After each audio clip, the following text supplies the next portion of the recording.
All right. Are we rolling? Are we? Oh, we're live. Okay. Hey, yo! Today we're gonna be looking at haunted paintings, or like cursed paintings. One of my favorite topics, probably my favorite topic ever. We're looking to look at 3 of them. One of them I have personal experience with. We're saving the best for last. It's more like a bonus painting. But yeah, these other 2 are very popular. You've probably seen them before, but we're just gonna like look at them and we're gonna analyze them deeply. We're gonna do some like art analysis on these paintings together. So let's just fucking get into it. Let's hit those new fancy lights. We upgraded the Infowars studio since last time. How do I turn these on? Okay, here we go. Oh my god. Fuck. Wait a minute. I can work with this. We're doing cursed paintings today. Welcome to the video, everybody. It's gonna be a scary one. We finally got all the lighting shit figured out. I'm feeling pretty good. I'm feeling a little scared. Let's jump into the first one. This one's called The Hands Resist Him. This is like a classic spooky painting. It was created by artist Bill Stoneham in 1972. Gotta love that last name, Stoneham. Makes you wonder, is the ham stoned or is it a ham made of stone?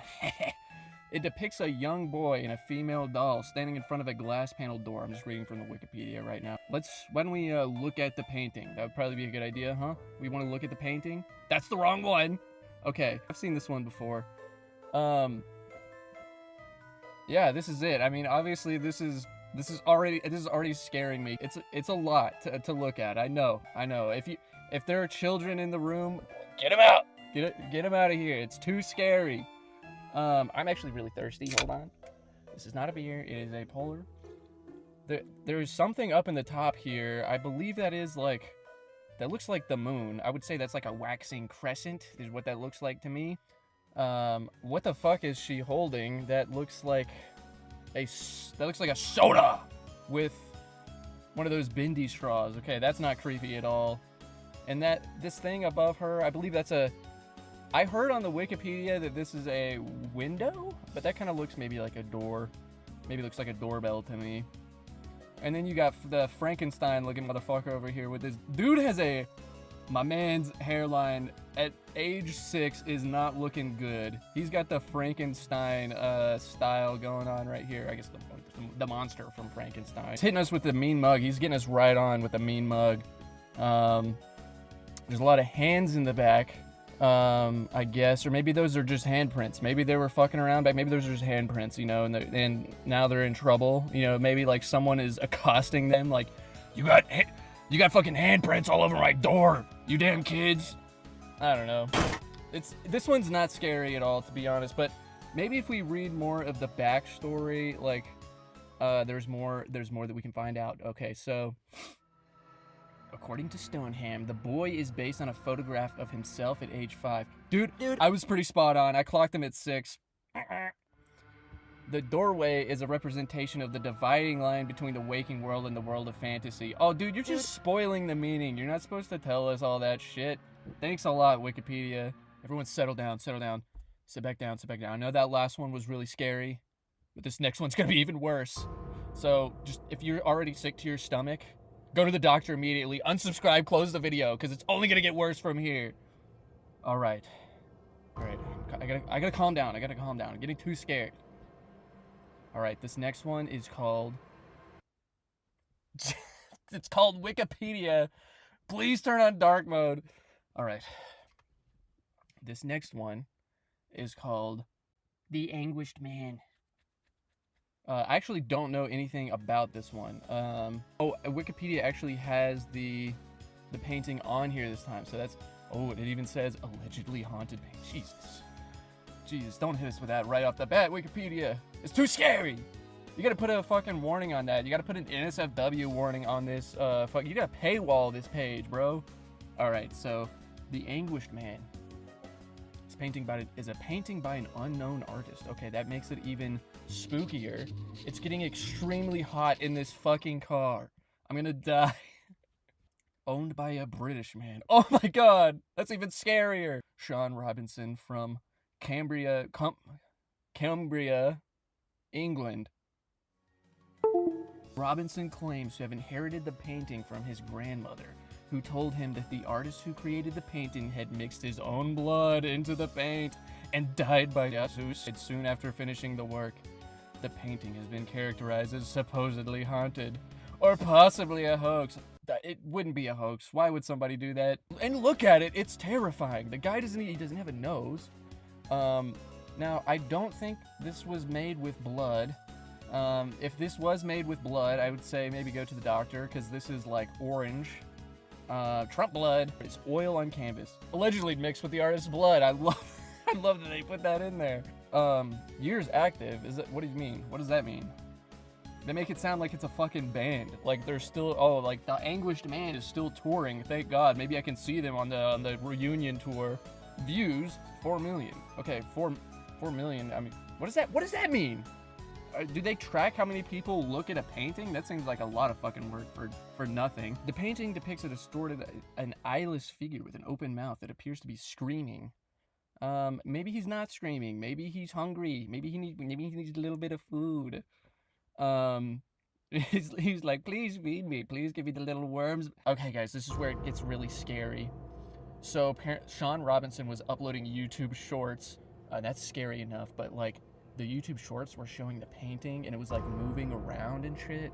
And like doors were closing in his house and stuff. Yeah, I don't know about you, but if a door fucking closes my house, dog, the only other door it's gonna be closed is me leaving, huh? How about that? I'll be leaving the house if a door closes. It's not me. I'm out of there, bro. So, and the painting, c'est la vie, bitch. And the last thing you probably want to be doing is like uploading YouTube shorts of this shit. I feel like you'd be pissing off spirits by like doxing them online. So yeah, don't do that. That one like thoroughly scared me. I've still got some fortitude left in me. We can look at one more, and this one, you guys aren't fucking ready for this one. These last two were just a fucking pregame for this incredibly scary painting. This is an info hazard. This next one, delete the video. Go to fucking delete your online presence. Delete all your socials, because it's coming for you. This next painting is coming for you. Dude, it's getting really hot in here. I should like turn on the car or something. So this last one, I have personal experience with. So my grandparents used to work at a florist, or they owned the florist, right? And they would sell flowers. They would also sell get well soon cards and all that shit. And I guess like they'd have like some puzzles and stuff and like paintings. And supposedly like this painting was scaring people, like because this was in the deep south, or you know, as a religious man, as a pious man. This painting is like deeply disturbing to me. This is your final warning. This is your last chance to leave unscathed. This is your last chance to leave with an unscarred psyche. Exit the video now. Here it comes. There it is. Take it all in. Take it all in. It's a lot to look at.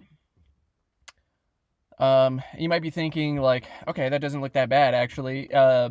Yeah, that's because this is like a Trojan horse painting. This one, at first glance, you're like, oh, it's a little angel helping some kids across the bridge. That's not what this painting is at all. I need you to have a slightly more critical eye and take a closer look. Take a look at it with your eyes. I need you to take a third look. This painting is scary as fuck.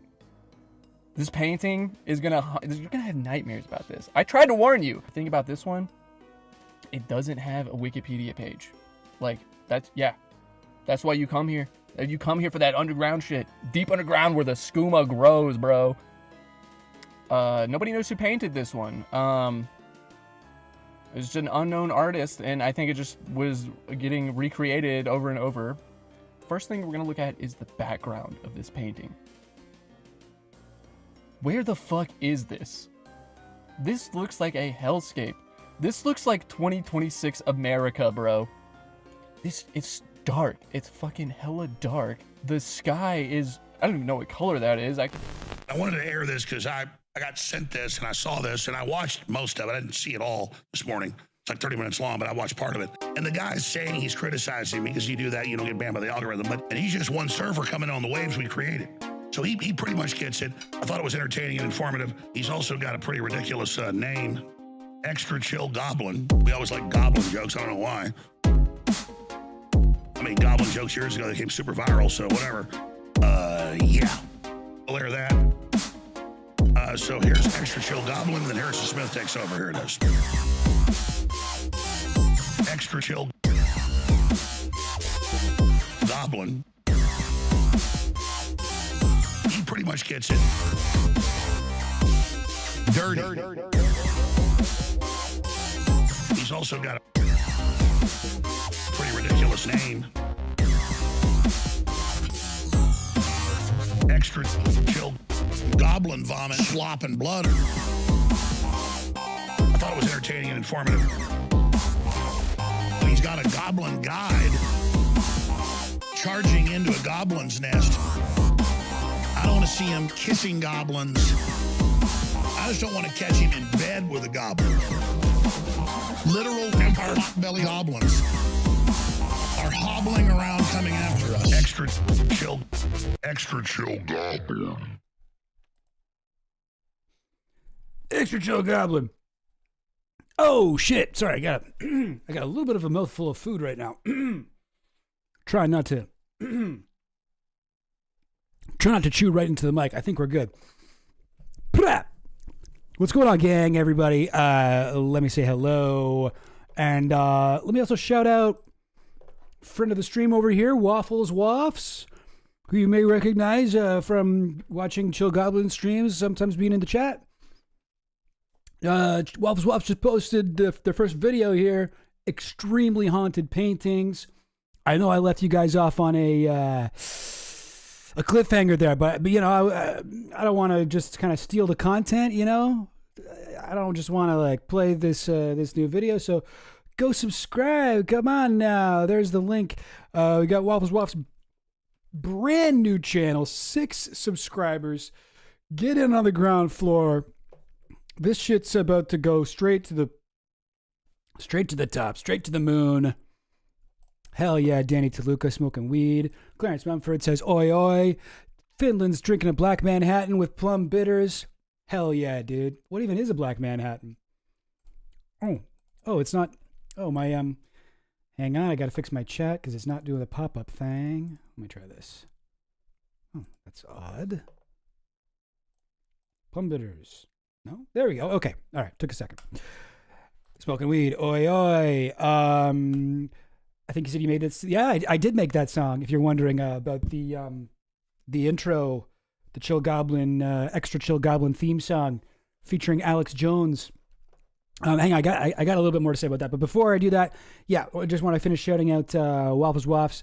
I thought a really funny video, really good, kind of like, I don't know, pretty, you can tell a very like shoestring budget here, but I don't know. I think Waffles got the juice and the syrup, maybe I should say. Waffle, get it? Because of a waffle. And yeah, I enjoyed it. It was fun, cool stuff, and yeah, excited to see more. Watch this channel just like skyrocket to success and eclipse my stuff. Then Waffles got to shut up my stuff. That's how it goes. Damn, y'all got drinks. All I have for sustenance is the Sunday scaries. All right, we got lots of scary shit to talk about. But yeah, I wanted to mention, yeah, that song that I played at the beginning of the thing, the what's it called? I don't know, the Extra Chill Goblin theme song, I guess. The Gobstep, I think we decided it is what it is. That Gobstep song I sampled from, like, I guess a few months ago. Alex Jones played like a half-hour clip of me on Infowars. And he was like, this guy, he's really, he talks about me. He's really, he figured it out. He figured me out quite a bit. You know, I think he gets it. He pretends to criticize me, but, you know, that's just what you gotta say so you don't get buried in the algorithm. It's an algorithm thing. You know, he actually thinks I'm cool. I can tell. Yeah, I was really honored that Alex Jones made a conspiracy theory about me. And just recently, just like the other day, I think maybe 2 days ago or so, he played like a 20-minute full clip of Majority Report talking about him and Tim Heidecker. And I just saw them, I guess, yesterday on Majority Report. Excuse me, or maybe today. They were like, yeah, he played the whole thing. He played the entire clip. No commentary. He just play like so. I feel like maybe this is just a thing Alex Jones does. He's got like a, he's been doing the show for fucking decades. This is a long-term project, and he's got to like maybe he's losing some steam. He's always been like the energy king, which is pretty impressive. Pretty impressive to sustain a show that long for such a severe alcoholic, I must say. Cheers, by the way. I'm drinking a Boreal malt, pure malt IPA. It's nice. I like IPAs. Yeah, whatever. You knew that I had a beard. I did. It was redundant for me to say that I was drinking an IPA. But I heard Alex Jones is back on the Trump train. I don't know if I'd say that, but he's he is talking about the assassination attempt, and he is saying that it wasn't fake, which is a really bizarre take from Alex Jones, Mr. False Flag himself. But I will say, sorry, what was I going to say? Oh yeah, so I think that he's been just kind of like giving himself the excuse to duck out early by playing other people's content in full. Which I get it. I get that. It's hard. Listen, I do this once a week I'm trying to do it twice a week now, maybe. But I've been doing this once a week for like, I don't know, sometimes 4 hours. And I'm like, oh God, it's so hard to work full time. Fakest thing I've ever seen. Okay, all right, okay. My beard's more of a 40 ounce under the bridge type of beard. Nice, hell yeah. That sounds good too. Sounds like a good one. A good beard, I guess. I don't really know what I mean. But yes, okay. One more shout out to Waffles Waffs. Let's get those numbers up. Those subs up. Hey, what was in that third painting? I don't know. I stopped it so you couldn't tell. Now you got to go watch the thing and find out. Let me refresh, see if we got any more. Hell yeah. 10 subscribers now. We love to see it. We almost just doubled the subs here in just a few minutes. And that's what you call the goblin bump. Do the goblin bump. Turn around, put your hands on your head, jump around, and play dead. It's a bump. It's the latest craze. Everybody loves it all the days. Do the bump, the goblin bump. Every time you hit your rump, then you run into a crowd, you scream and shout and spin around. Then everybody says, that's kind of fun too. Freestyle dance novelty songs. All right, gang. Oh, my obsidian scene isn't set yet. This is the true pain of OBS, that it doesn't just automatically do this for me every single time. Here we go. Here we go. Here we go. To the flow. To the flow. Jump around. Shut it down. One more time in the ground. That's it, right? There we go. Okay. Cool. All right. We're on Obsidian now. Okay. We're on Obsidian now. But yeah, I don't know. I mean, like, yeah, what do you guys think? I don't really think I'm going to convince you either way, but it's been about I guess it's been about 24 hours since we heard the news that there was a gun fired at the White House. All right, it's been about a day. I feel like now is early enough for us to have a fully formed conclusion about what happened. I think we know enough stuff. I've seen many tweets written in a convincing way. Let's go to it. What do we think? False flag or nah? And let me just put this in here as a poll. Let your viewers weigh in. White House Correspondents' Dinner. Is that what it's called? White House Correspondents' Dinner shooting. False flag?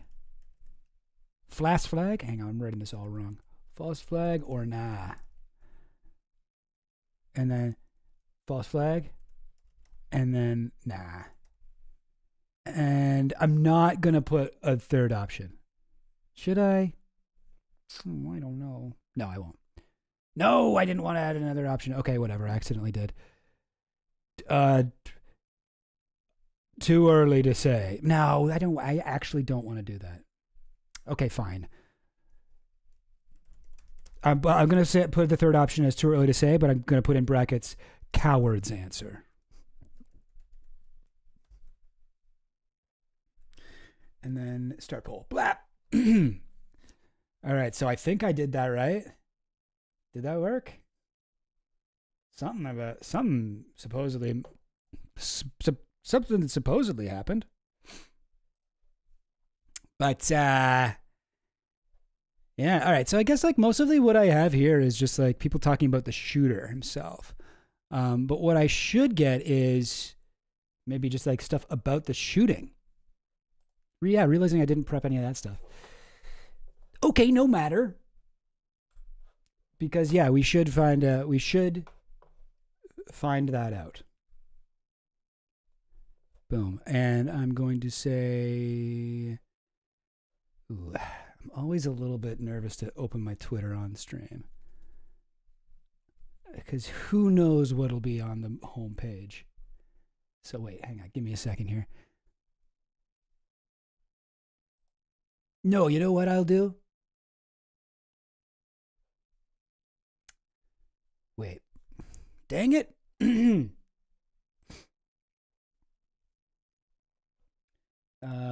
Okay.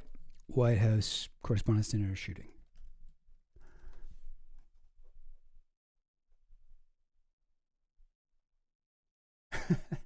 There's some funny things. So the Correspondent Dinner shooting, apparently this guy, this is during the shooting, and he's just mowing down on some mashed potatoes. Room after the President of the United States. And as John mentioned, the White House Correspondents' Dinner is where we are presently broadcasting from. That room after the President of the United States. And as John... Nice. Hell yeah. You can't forget it. Okay, here's some CCTV footage. Apparently this is what so the shooter only made it to the lobby. So he didn't even make it into the actual place with all the politicians and celebrities.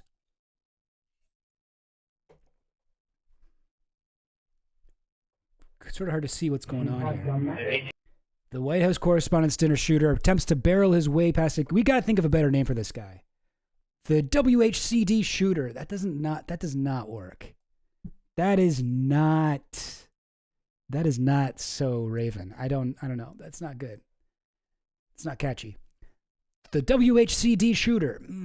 Come on. We got to think of a better name. We can do it. We can come up with this. Yes, the handler said 40 just went by. It looked like he checked it twice. Lieutenant Hudson, he monitoring was there. Here it comes up. Not sure who we're listening to talk. Can you guys hear that? It's like,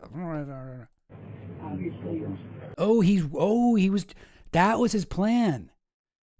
Okay, not a great plan. He's running. He was going to run in through, just kind of charge into the thing. And then I guess he was going to, I don't know. I mean, okay, that guy hits that guy, credit to this Secret Service dude. He sort of like gets out of the way, but then pretty quickly after he recovers and he goes into a pretty cool looking action hero pose. And then look at that, eh? Like a bunch of cockroaches when you turn out the light. Boom, there's all this fucking, all these Secret Service boys. Look at that. They're all coming after him. That must have been an intense moment, huh? And honestly, like, hey, I gotta say, I'm proud of them that they didn't shoot him. I thought for sure they were going to shoot him. Did Trump really say the NFL should have hired the guy? Oh God, did he really say that? Turns out he likes the guy. He likes him. Let's watch. And this is okay. Well, this is the clip that we here's we'll get to this clip. Here's Stephen Miller and his pregnant wife. What's her name? Mrs. Miller. I forget. Going around.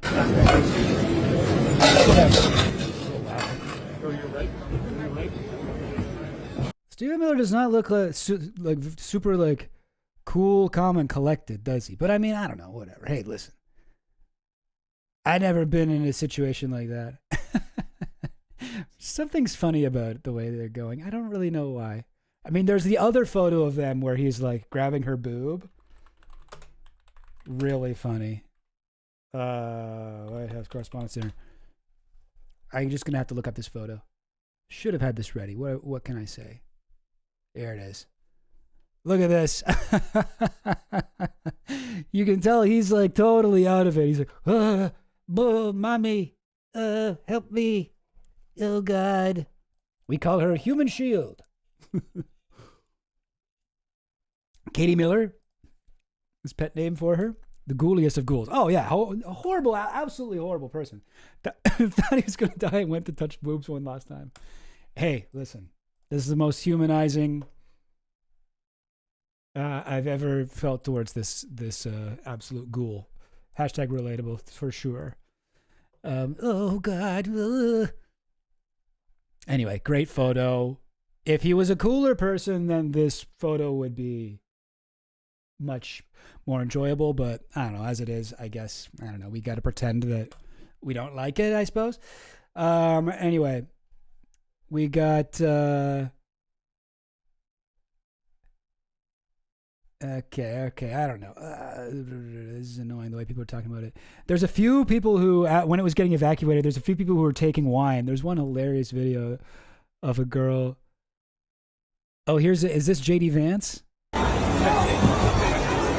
Oh, interesting how quickly Vance gets up. So who's I don't really know who anybody else is. Is it set up, is it in the White House Correspondent Center, is it set up kind of like a wedding? Like there's like a wedding party, it's got the president and the vice president and stuff? Like, is this like the main little strip where it's got all the most important people? They're near where the exits are? Look at the way this guy just manhandles him. Get up! You're the most valuable guy here. Peter Thiel sends his regards. In a good way. Everybody else is like, oh, what about me? Oh, should I just sign under the thing? Okay. All right. Who's that? Is that Michael Flynn? Yo, is that Michael Flynn? Can't quite tell. Wow. Coming in. Oh, so there's Trump. So they actually evacuated Vance before Trump. That's a little unorthodox, right? I guess Vance is the more valuable target, really. But look at that, eh? Well, anyway, I don't know. That's a little bit weird. It could just be the timing. Listen, I don't know. Yeah. Here, actually, let's watch the video of Trump talking about it. Just this little clip. I wouldn't mind watching this whole thing, but let's watch this little clip right now. So this is Trump's reaction to the whole thing. And we looked at all of the conditions that took place tonight, and okay. I will say, What? You looked at all of the conditions that took place tonight? Wow. There's a lot of conditions. So pretty cool that you looked at all of them. What does that mean? What does that mean? What condition? You looked at all of the conditions that took place. Is a condition something that takes place? Or is it something that just is that there? By the way, I'll check in on the poll again in a minute, but White House Correspondent Center shooting, false flag, 45%, nah, 36%, cowards answer, 19%. Okay, all right, okay, cowards. I hope you cowards are feeling good about your cowardliness, your choice here to be a coward. Sorry. I don't know. It's fine. That is actually the responsible choice, and I am being sarcastic when I say that we should be irresponsible and do all this irresponsible stuff, but I do think it's kind of silly to be like, we know everything, but whatever. We're having fun, okay? We're just messing around. And I do think, nobody got hurt. Not even the shooter got hurt, really. I mean, his life is pretty much over, but he didn't get hurt. And a lot of very funny things happened, and this is one of them. So Trump's response here. And we looked at all of the conditions that took place tonight, and I will say, it's not a particularly secure building, and it's pretty secure. Guy didn't make it even in the room, so I don't know. That's something, right? I didn't want to say this, but this is why we have to have all of the attributes of what we're planning at the White House. It's actually a larger room, and it's much more secure. It's drone-proof, it's bulletproof glass. We need the ballroom. That's why The ballroom he's talking about. He really kind of trailed off there. Didn't say the main word, and then just started describing it. But now he's like, this is why we need the ballroom. I hate to admit it, but, I didn't want to say it. But this is why we need to have the ballroom. This is why we need to have the ballroom. It's not just because there's a data center, big, beautiful data center. We love the data center, folks. We really do. But what we really need is a ballroom. We need to have room for all sorts of balls. We need to have security. We need to have ball security. We need to have all that. Service. That's why the military are demanding it. The military, they love a ballroom, folks. The generals, folks, the Joint Chiefs of Staff, every day they come up to me straight out of Central Casting, by the way, some of these guys, and they're like, where's the ballroom? I really want to be the prettiest boy at the ball. And I say, hold your horses. We need some sort of event, and I'm not going to plan it out as a false flag that will enable me to guilt the American people into allowing me to build the ballroom for the White House.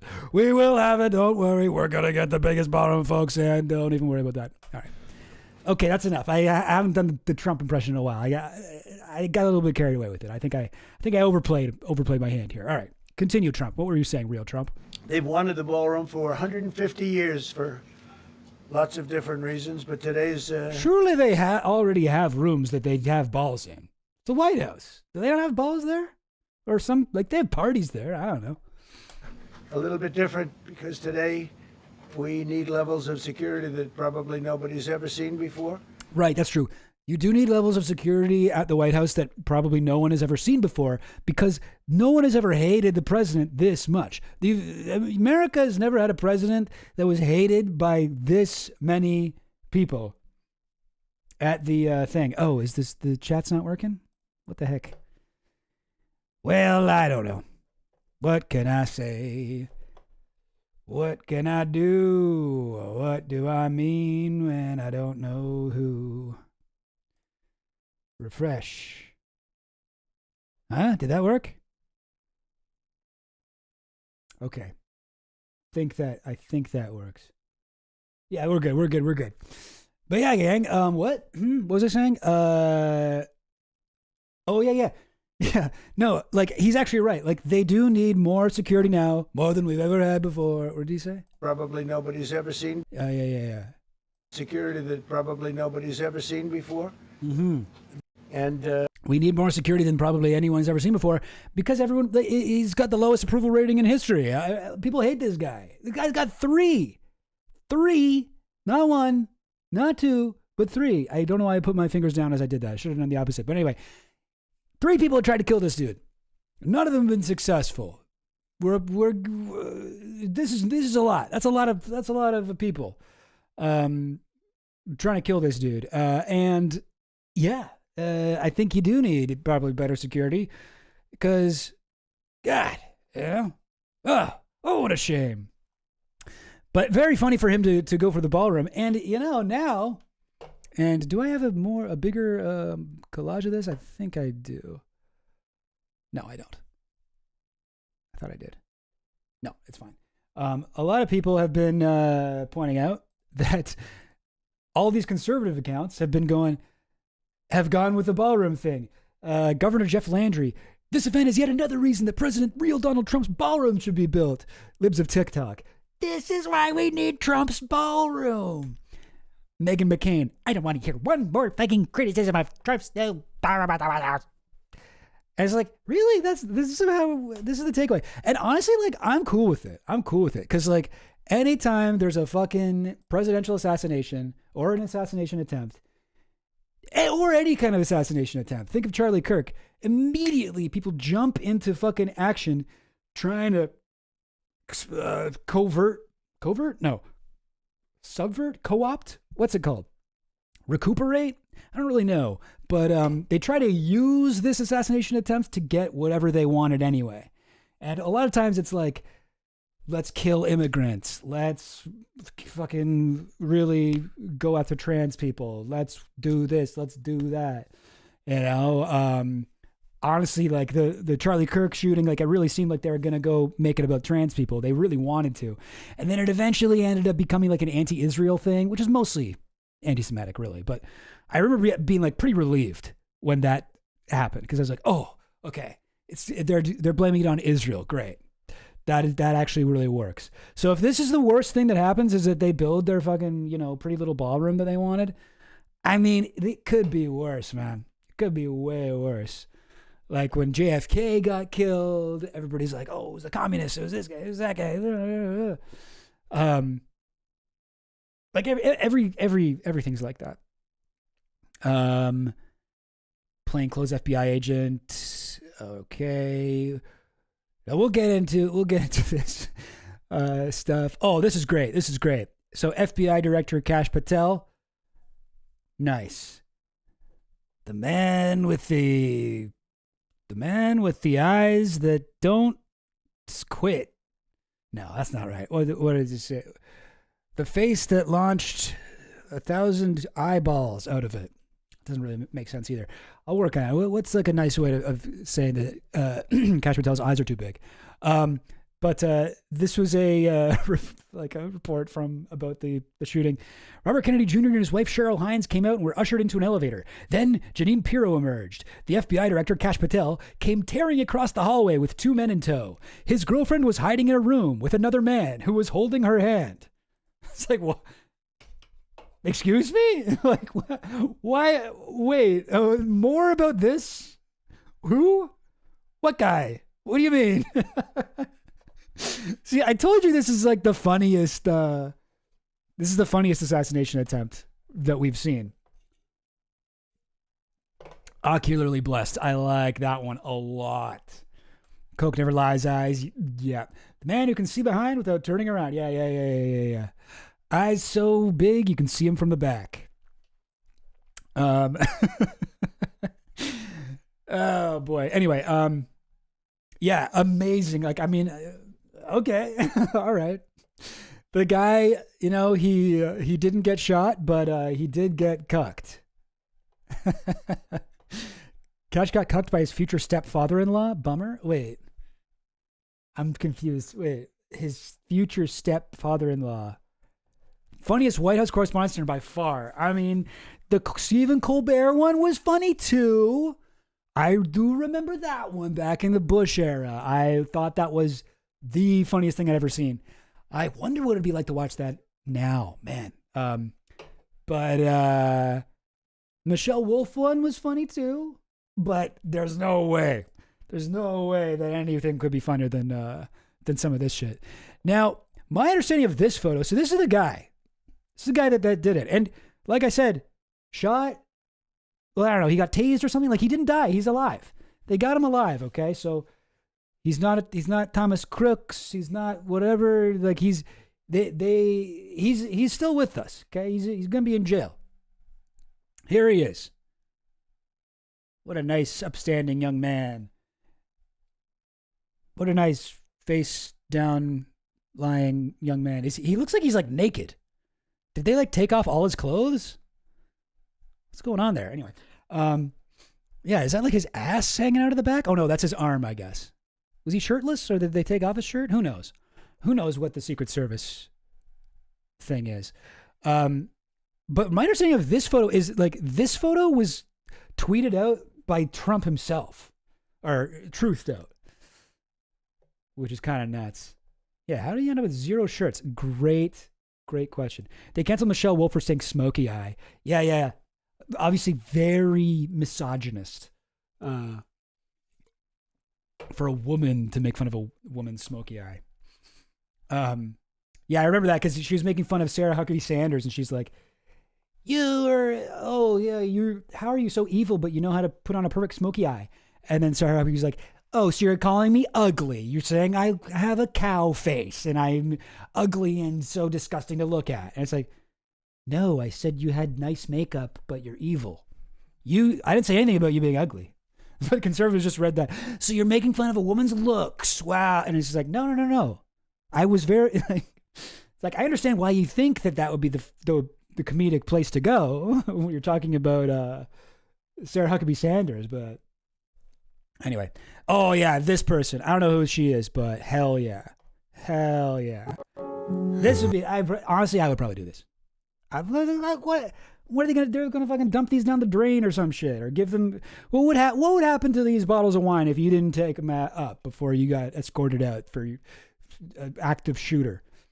What are they gonna do? Give them to just take all the fucking wine bottles, put them together, and split them between Hegseth and Kash Patel? Like, no, take them. Yeah.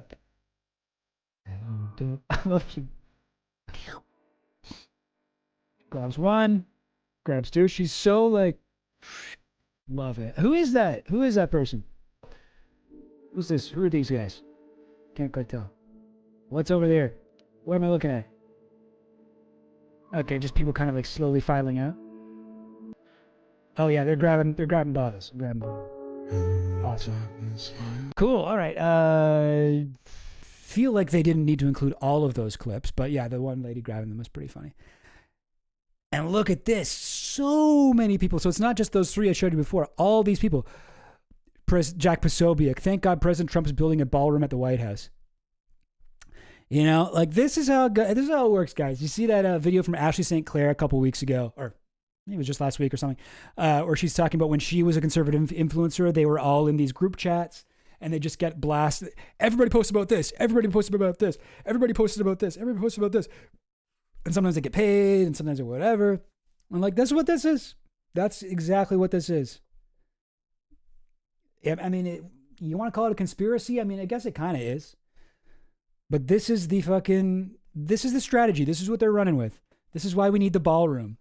And like I said, okay, yeah, cool. I'm glad you guys aren't coming after fucking trans people or something. Whatever. I mean, I'm sure they will. Iranian Lego video. Honestly, I don't know. Am I a spoil sport if I don't enjoy these? I don't really love these videos. Hegseth. All right, here's a guy. All right, check this out. What do you guys think about this? Here's the thing is like, okay, just watch Hegseth here. You got this. He's kind of chewing his cheek a little bit, yeah?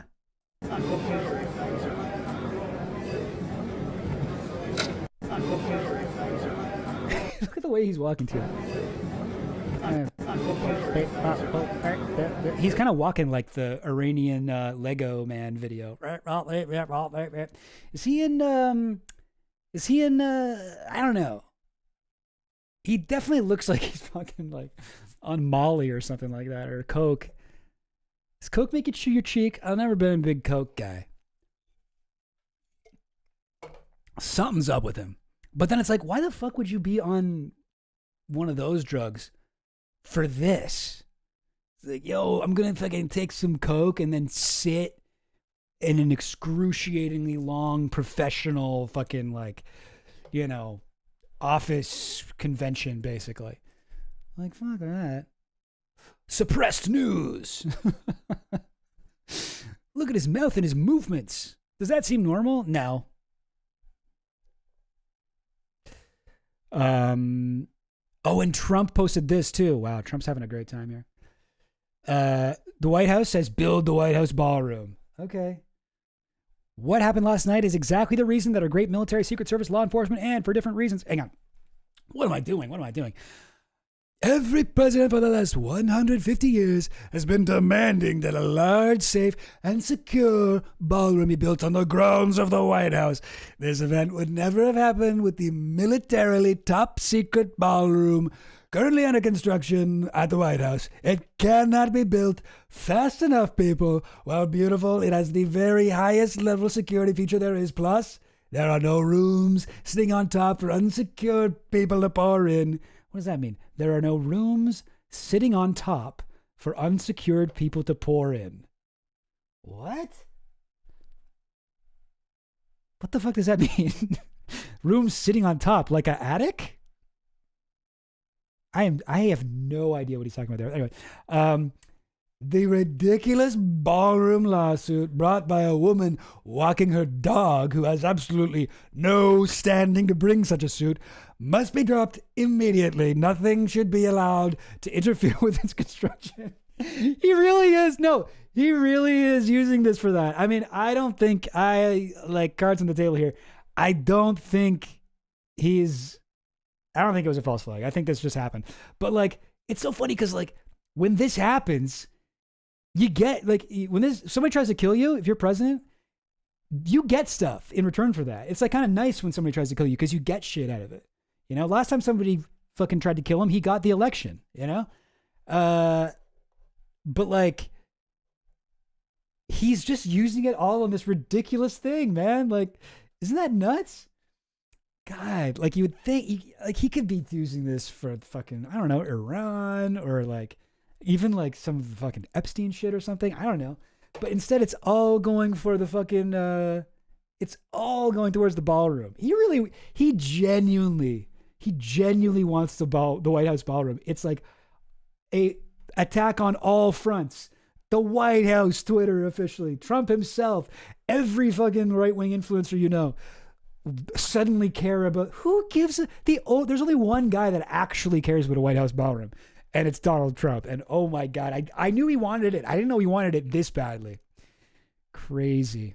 Yeah, good question. What did Reagan get? Great question. I'm not sure because yeah, he got an assassination attempt with John Hinckley. Yeah. And here's his Truth Social posts. What a guy posting these. Dang. All right. Okay. All right. Hang on. Let's just see. I'm gonna check on YouTube, see if I can find the full press conference. Trump press conference. Sure, let's try that. Trump holds press conference. Oh, it's an hour long? Oh, fuck that. Wait, is it? It's not all Trump, though. Okay, but it's a lot of Trump. Okay, no, I don't want to watch the whole thing. It's a half hour, I guess, the part with him. What? Is there like a short version I can watch?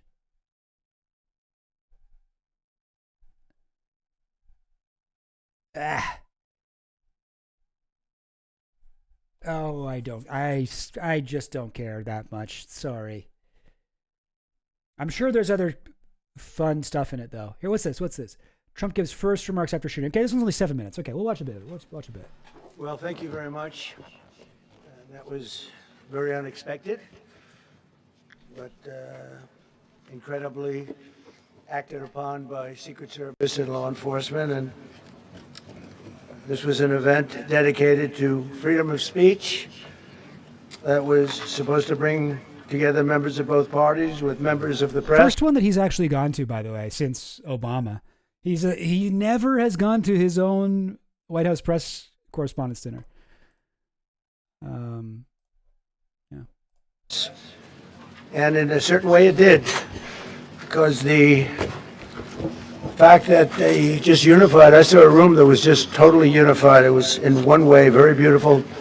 A very beautiful thing to see. That echoes like in the video, by the way. I don't know. They got like, maybe those two microphones are slightly off. A man charged a security checkpoint armed. Okay, that suddenly got really loud. Hang on. With multiple weapons. And he was taken down by some very brave members of Secret Service, and they acted very quickly and have just released, for purposes of transparency, clarity, I've ordered it to be put out. You probably have it by now. Put out on Truth and put out on many of the platforms. A tape showing the violence of this thug that attacked our Constitution. Thug, all right. Okay, so he's black. Okay, because Donald Trump's calling him a thug. Okay, cool. And also showing how quickly Secret Service and law enforcement acted on our country's. He says thug is black. If he says low IQ, it's a black woman. Behalf. Really did a great job. One officer was shot, but saved by the fact that he was wearing obviously a very good bulletproof vest. He was shot from very close distance with a very powerful gun. and the vest did the job. I love how like bored he looks by all this, eh? Really doesn't seem like he's like if you almost got shot, wouldn't you be a little bit more? I don't know, but he is like fucking 98 years old. I just spoke to the officer, and he's doing great. He's in great shape. He is has very high spirits, and we told him we love him and respect him, and he's a very proud guy. He's very proud of what he does, Secret Service agent. And we looked at all of the conditions that took place tonight, and I will say, you know, it's not a particularly secure building, and I didn't want to say this, but this is why we have to have all of the attributes of what we're planning at the White House. It's actually a larger room. Oh, Finland, you got Colin disappeared, but a certain CIA operation? Really? Northwoods? I'm guessing. And it's much more secure. It's drone-proof. It's bulletproof glass. We need the ballroom. That's why Secret Service. That's why the military. Now he's got a little bit more pep. Once he's talking about the ballroom, he kind of comes alive a little bit. Demanding it. They've wanted the ballroom for 150 years for lots of different reasons, but today's a little bit different because today we need levels of security that probably nobody's ever. Oh, MK Ultra? Oh, there you go. Yeah. Wait, what about MK Ultra? Ever seen before, but everyone owes a tremendous debt of gratitude to the courage of law enforcement, the law enforcement, and working with the D.C. police. What do you think Kash Patel's girlfriend is doing while he's up here, standing behind Trump? And just whose hand do you think she's holding right now? Spoke with the mayor, and when we're finished, the police chief, Danny Toluca. If Kennedy had a ballroom, he'd still be alive today. He'd still be president. Martin Luther King, you know what his greatest weakness was? No ballroom. That's what I keep saying. He who has a ballroom will not get domed. Is going to take over and discuss it also from their viewpoint. But they also performed exactly as they were supposed to. And you see the attacker in different positions, but you also see the attacker totally subdued and under control. So as you know, this is not the first time in the past couple of years that our republic has been attacked by a would-be assassin who sought to kill. Wait, sorry, I missed what he said there. This is not the first time, but what? So as you know, this is not the first time in the past couple of years that our republic has been attacked by a would-be assassin who sought to kill. In Butler, Pennsylvania, less than 2 years ago, you all know that story. And in Palm Beach, Florida, a few months after that, we came close. We really had, again, we had some great work done by law enforcement. But in light of this evening's events, I asked that all Americans. Is that right? Malcolm X got killed in the ballroom? Damn. Presidents need a bail room. Come on now. Americans recommit with their hearts and resolving our difference peacefully. We have to resolve our differences. I will say, you had Republicans, Democrats, independents, conservatives, liberals, and progressives. Those words are interchangeable, perhaps, but maybe they're not. But yet everybody in this guy really doesn't understand politics at all, eh? He's like, liberals and progressives, those words, they mean the same thing to me, but also I'm not 100% sure on that. That room, big crowd, record-setting crowd. There was a record-setting group of people, and there was a tremendous amount of love and coming together. I watched, and I was very, very impressed by that. But First Lady and I were taken very well care of, very quickly rushed off the stage. Vice President J.D. Vance, who's here, was likewise. Yeah, he was rushed off before you, bro. He's got his guardian angel, his guardian fucking Antichrist is out there looking after him. You're too important for the plans. For our plans, J.D. Beautifully done. He was just saying how quickly everybody acted, law enforcement, Secret Service in particular in this case, but law enforcement. Marco had the same somebody get Grandpa to bed, Jesus. thing. Pete was there. Pete didn't want any help. He didn't want anybody to help him. He doesn't want anybody to help him, but he did get some, didn't you? Doesn't want anybody to help him? What do you mean? What does that mean? Sounds like he's like a baby. Secret Service is like, sir, come with us. He's like, get off me. I can do it myself. I'm not a baby. I'm being headset, okay? Does anyone have any gum? I'm chewing off the inside of my mouth right now. Is anyone else rolling? And I think you also said that it was very impressive. So with that, I'd like to ask Todd Blanche to come up, say a few words, and tell you it's already underway. The man has been captured. They're going to his apartment. I guess he lives in California. And he's a sick person, a very sick person. And we don't want things like this to happen. I think it's very important that I say, though, and I told the representatives of the evening, they did such a beautiful job. It was such a beautiful evening. And again, they're talking about free speech in our Constitution. That's what it's all about, not just White House correspondence. It was really based on free speech in our Constitution. But I said very importantly that we'll do it again within the next 30 days, and we'll make it bigger and better and even nicer. So I just want to thank everybody that was involved. I also want to thank the press, the media. You've been very responsible. All right, I'm done. I can't watch anymore. Oh, God, he's really lost the fucking juice. Like, where's the adrenaline? Like, what, you know? I know he's old, but fuck, did this press conference happen at like fucking 4 a.m. or something? Why does it sound like he just woke up and he's immediately going to go back to sleep? Crazy, man. Crazy. I mean, I don't know. I've never been almost shot like that. I've never been I've been almost. I've had some dicey moments in my life, but you know, you get the adrenaline rush, right?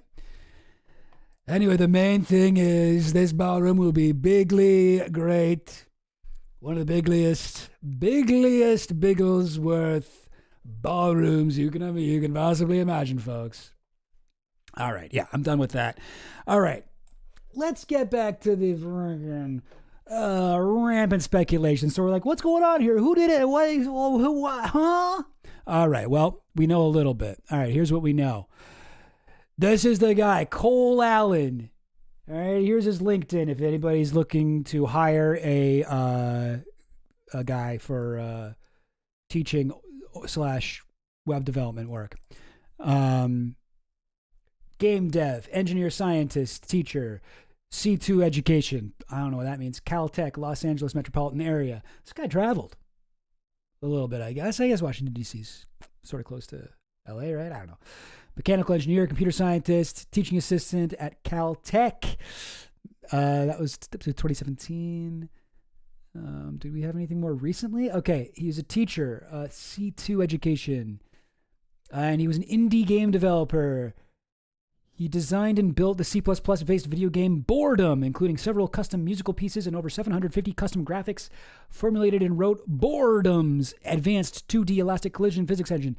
Oh, it's been successfully released on Steam? Yo! Have they taken that down yet? I didn't even see that. Hang on. We gotta check this out. Right now. Boredom. All right, let's find it. Boredom, B-H-R-D-O-M, game, Steam. Boredom on Steam. Here it is. Prep. Let's see what we're looking at here. Atomic fighting game. Look at that guy's face. Awesome.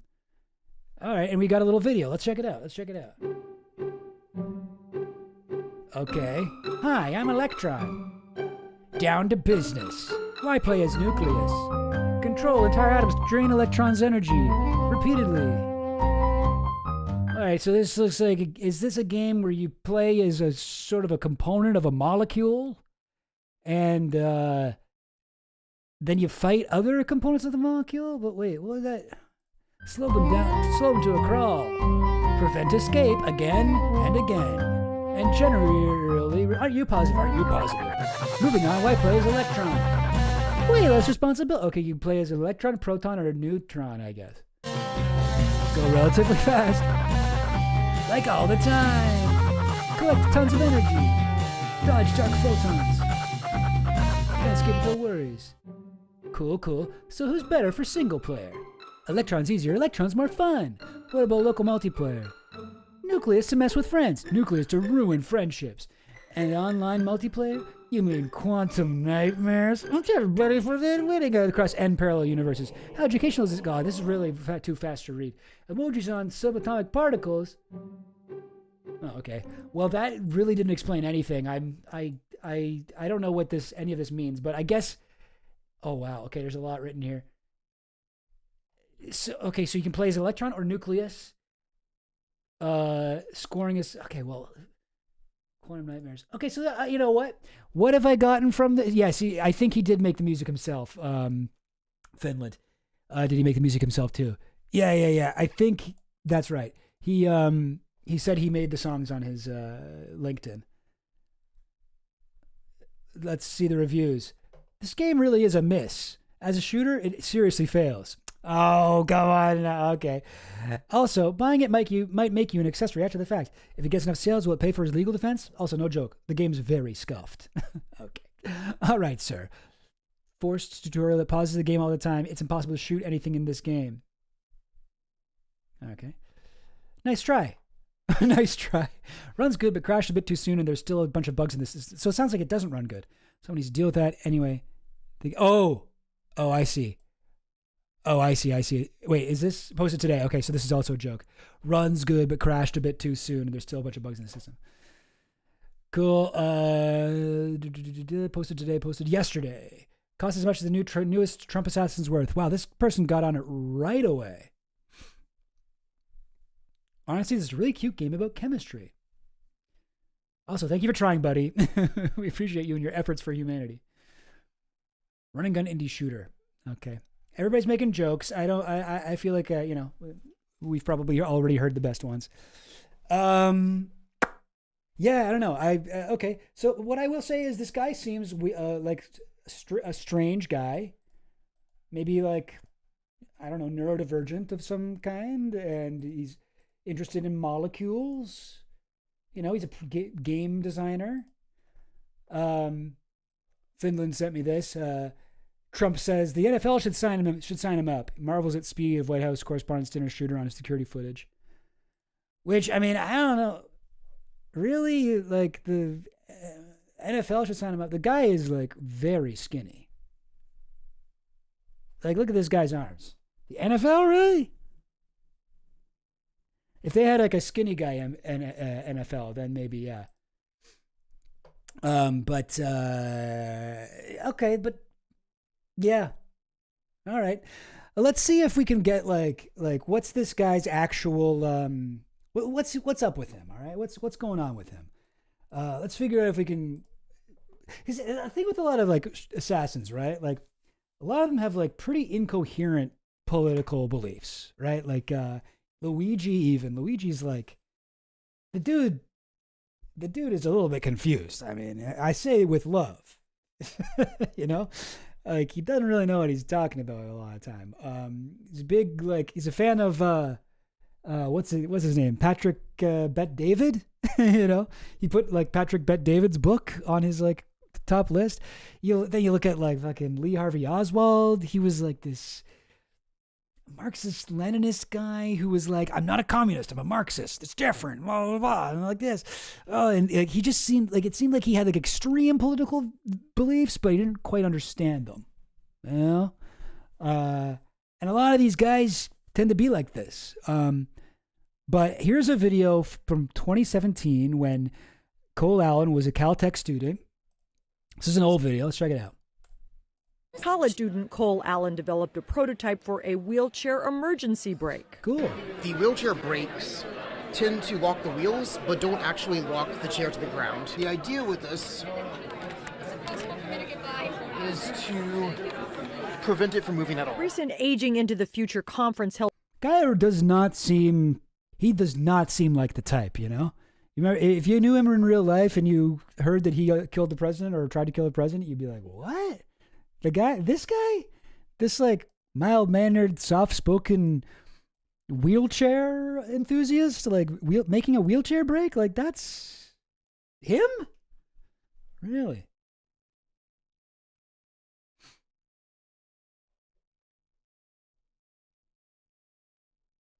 He has a Ben Shapiro voice? That is not at all true. Come on now. Bevo, that's rude. Oh, wait, hang on. Why is it not working? Hang on. Hang on now. Reload page. Hopefully this works. Oh, weird that it's not dark mode anymore. College student Cole Allen developed a prototype for a wheelchair emergency brake. The wheelchair brakes tend to lock the wheels, but don't actually lock the chair to the ground. The idea with this is to prevent it from moving at all. Recent Aging into the Future conference held by St. Barnabas Senior Services and the Eisner Foundation offered a test run on products that have the potential to enrich the lives of seniors. 14 different tech startups got to present to over 300. I think that's all. That's it. It doesn't get back to him. And there was a thing where the person who posted this, Merlin Capital, is like, Cole Allen appeared in a video with Usha Vance. What? Remember, nothing is a coincidence. This is satanic from the Epstein elite. And no, Usha Vance is not in the video, as the thing says. No, I don't want to do that. Hang on. There's a community note that explains it. What does it say? The woman in this 2017 video is not Usha Vance. This is just a brown woman. All right. Now, this guy, turns out, the dude has a Blue Sky account. He's got a Blue Sky account. Oh, you know what? Maybe before we get into the Blue Sky account, why don't we read his actual manifesto? The whole manifesto's out. The New York Post published it. So let's go through. Can I do an impression of this guy's voice? Let me just hear it one more time. Maybe I can make an attempt. Prototype for a wheelchair emergency brake. The wheelchair brakes tend to lock the wheels, but don't actually lock the chair to the ground. That voice was a surprise. Yeah, for sure. The voice does not match the face. The voice does not match the face at all. Does not match the face, does not match the reputation.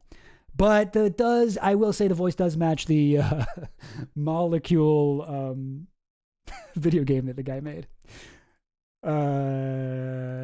You might get banned? Really? Why? What am I doing that's bannable? Hello, everybody. So I may have given a lot of people a surprise today. Let me start. I guess I am doing a bit of Ben Shapiro now that I think about it, but not as fast and not as, horrible. Let me start off by apologizing to everyone whose trust I abused. I apologize to my parents for saying that I had an interview without specifying it was for Most Wanted. Oh, that's just kind of sad. So he talked to his parents and was like, I've got an interview coming up. And they were like, oh. Okay. I apologize to my colleagues and students for saying I had a personal emergency. Oh, because he had to drive to Washington. By the time anyone reads this, I probably most certainly do need to go to the ER, but can hardly call that not a self-inflicted status. I apologize to all the people I traveled next to, all the workers who handled my luggage, and all the other non-targeted people at the hotel who I put in danger simply by being near. Okay, so I guess people are going to investigate it and be like, who sat next to him on the airport? Let's get into them, is what he was thinking. I apologize to everyone who was abused and or murdered before this, to all those who suffered before I was able to attempt this, to all who may still suffer after, regardless of my success or failure. I don't expect forgiveness, but if I could have seen any other way to get this close, I would have taken it. Again, my sincere apologies. On to why I did any of this. I am a citizen of the United States of America. What my representatives do reflects on me, and I'm no longer willing to permit a pedophile, rapist, and traitor to coat my hands with his crimes. To coat my hands with his crimes. Like, he's got blood. He's saying he's got blood on his hands because of the pedophile president. Okay. Well, to be completely honest, I was no longer willing a long time ago, but this is the first real opportunity I've had to do something about it. It's funny. He kind of throws off the flow a little bit to I am no longer willing to put up with this pedophile president. And to be honest, like, actually, I got to that point a while ago, but and then there's a first time. He sort of just cut that. It's funny because like this is the sort of thing you can't really send it to your friends to proofread. Hey, read this over. Tell me if I can cut any of this stuff. You just kind of got to go with your original intention here. While I'm discussing this, I'll also go over my expected rules of engagement. Probably in a terrible format, but I'm not military, so too bad.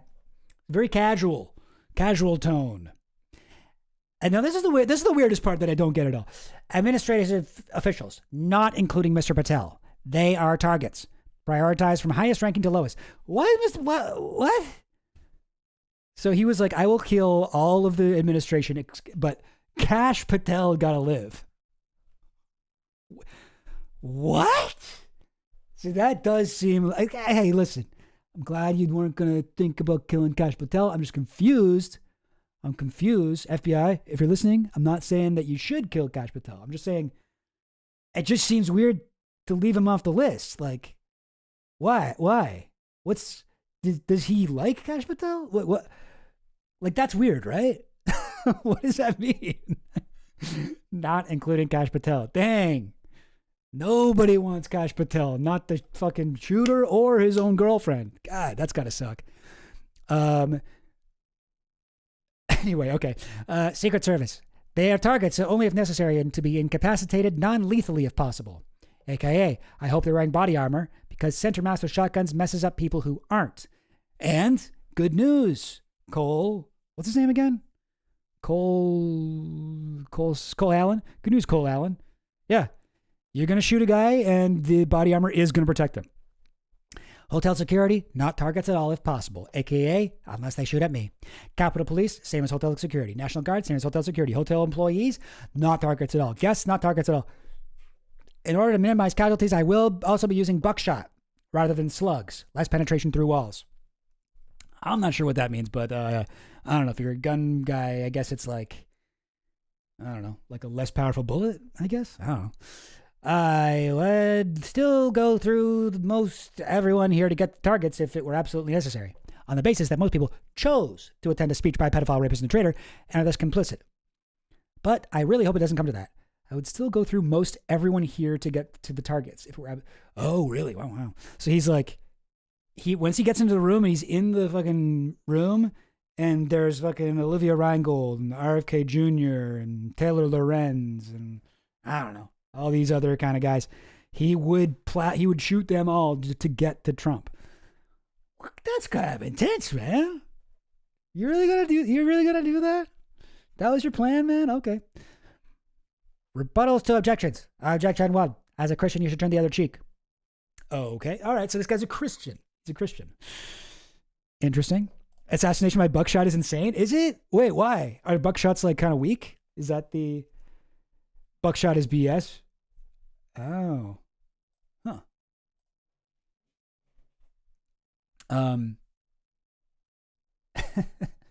Sorry, hang on. Buckshot's BS, buckshot's ball bearings. He planned this manifesto more than he planned the attempt. Slugs are one big projectile that have a tendency to go through whatever object they strike. Buckshot tends not to go through. I mean, this note would still be pretty embarrassing in the event of success. Yeah. Buckshot is kind of like a canister full of pieces of metal versus a normal bullet. Oh, okay. So it's just sort of explodes and whatever. It's not supposed to tear through and explode. So you have to be very close. Is that right? Okay. Yeah, and about Patel, maybe he thinks Patel is trying to find the real pedos. I mean, maybe, but like, he's got to be like the one guy that thinks that. Because like even the QAnon guys are no longer with Patel. As a Christian, you should turn the other cheek. Turn the other cheek is for when you yourself are oppressed. I'm not the person getting raped in a detention camp. I'm not the fisherman executed without trial. I'm not a school kid blown up or a child starved or a teenage girl abused by the many criminals in this administration. Okay?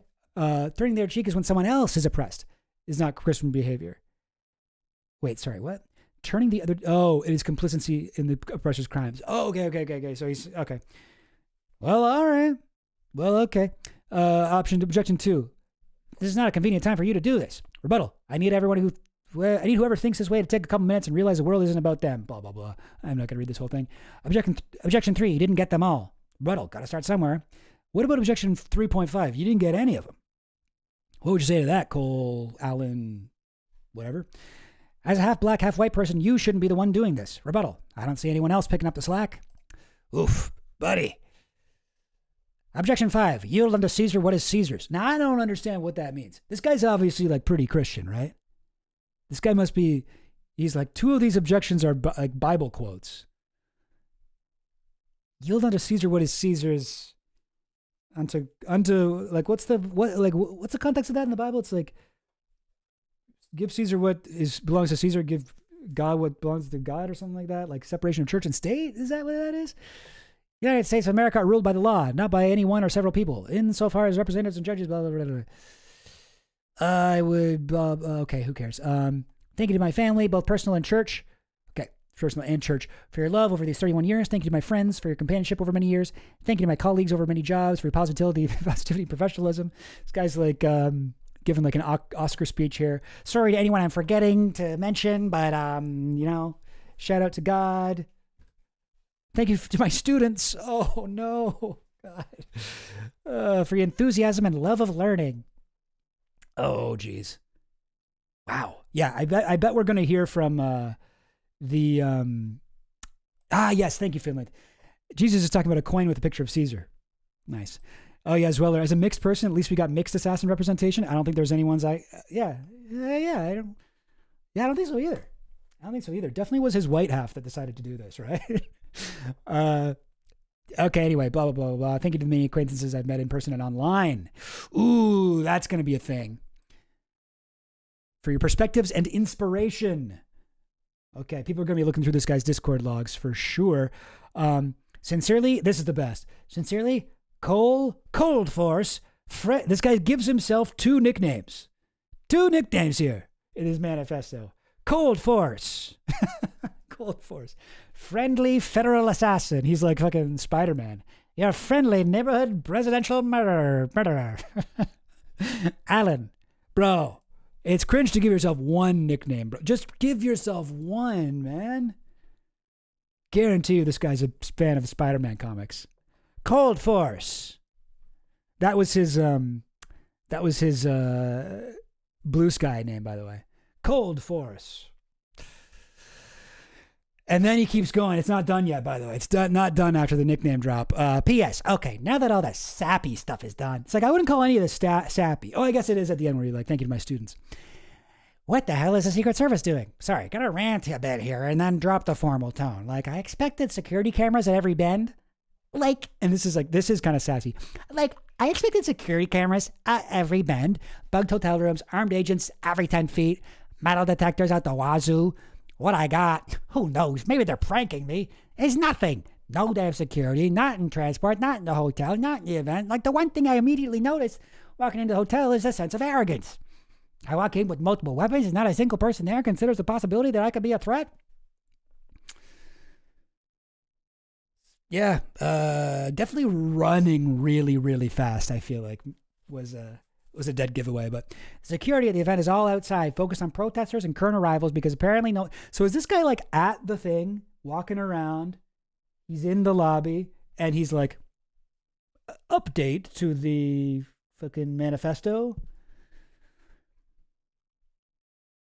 Like, this level of incompetence is... Like, when did he write this? I very sincerely hope it's corrected by the time this country gets actually competent leadership again.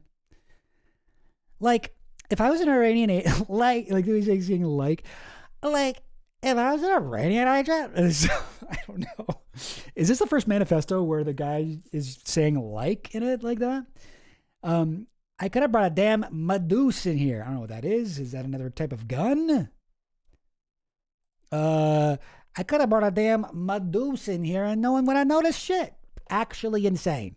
Oh, and if anyone is curious how doing something like this feels, it's awful. I want to throw up. I want to cry for all the things I wanted to do and never will.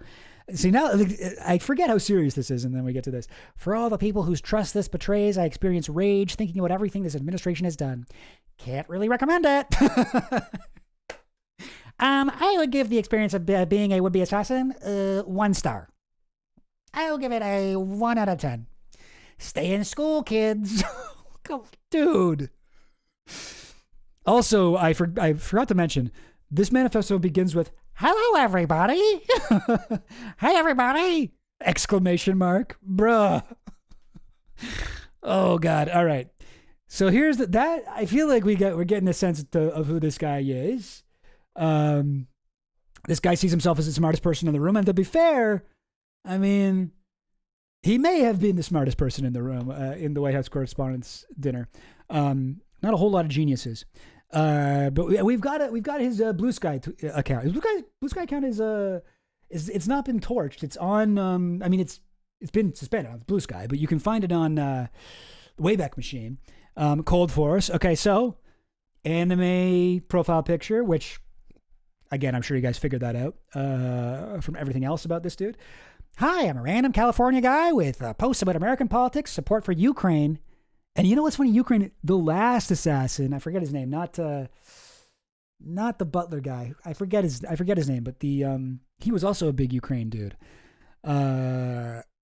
Support for Ukraine, observations of small creatures. I choose my, and I don't know who this quote is from, but I'm guessing from an anime. I choose my own battlefields, not through my blood, but with my heart. I stand on the battlefield to protect what I want. Okay, moving on. And now, so there's been a lot of people who've been like, I should go to this.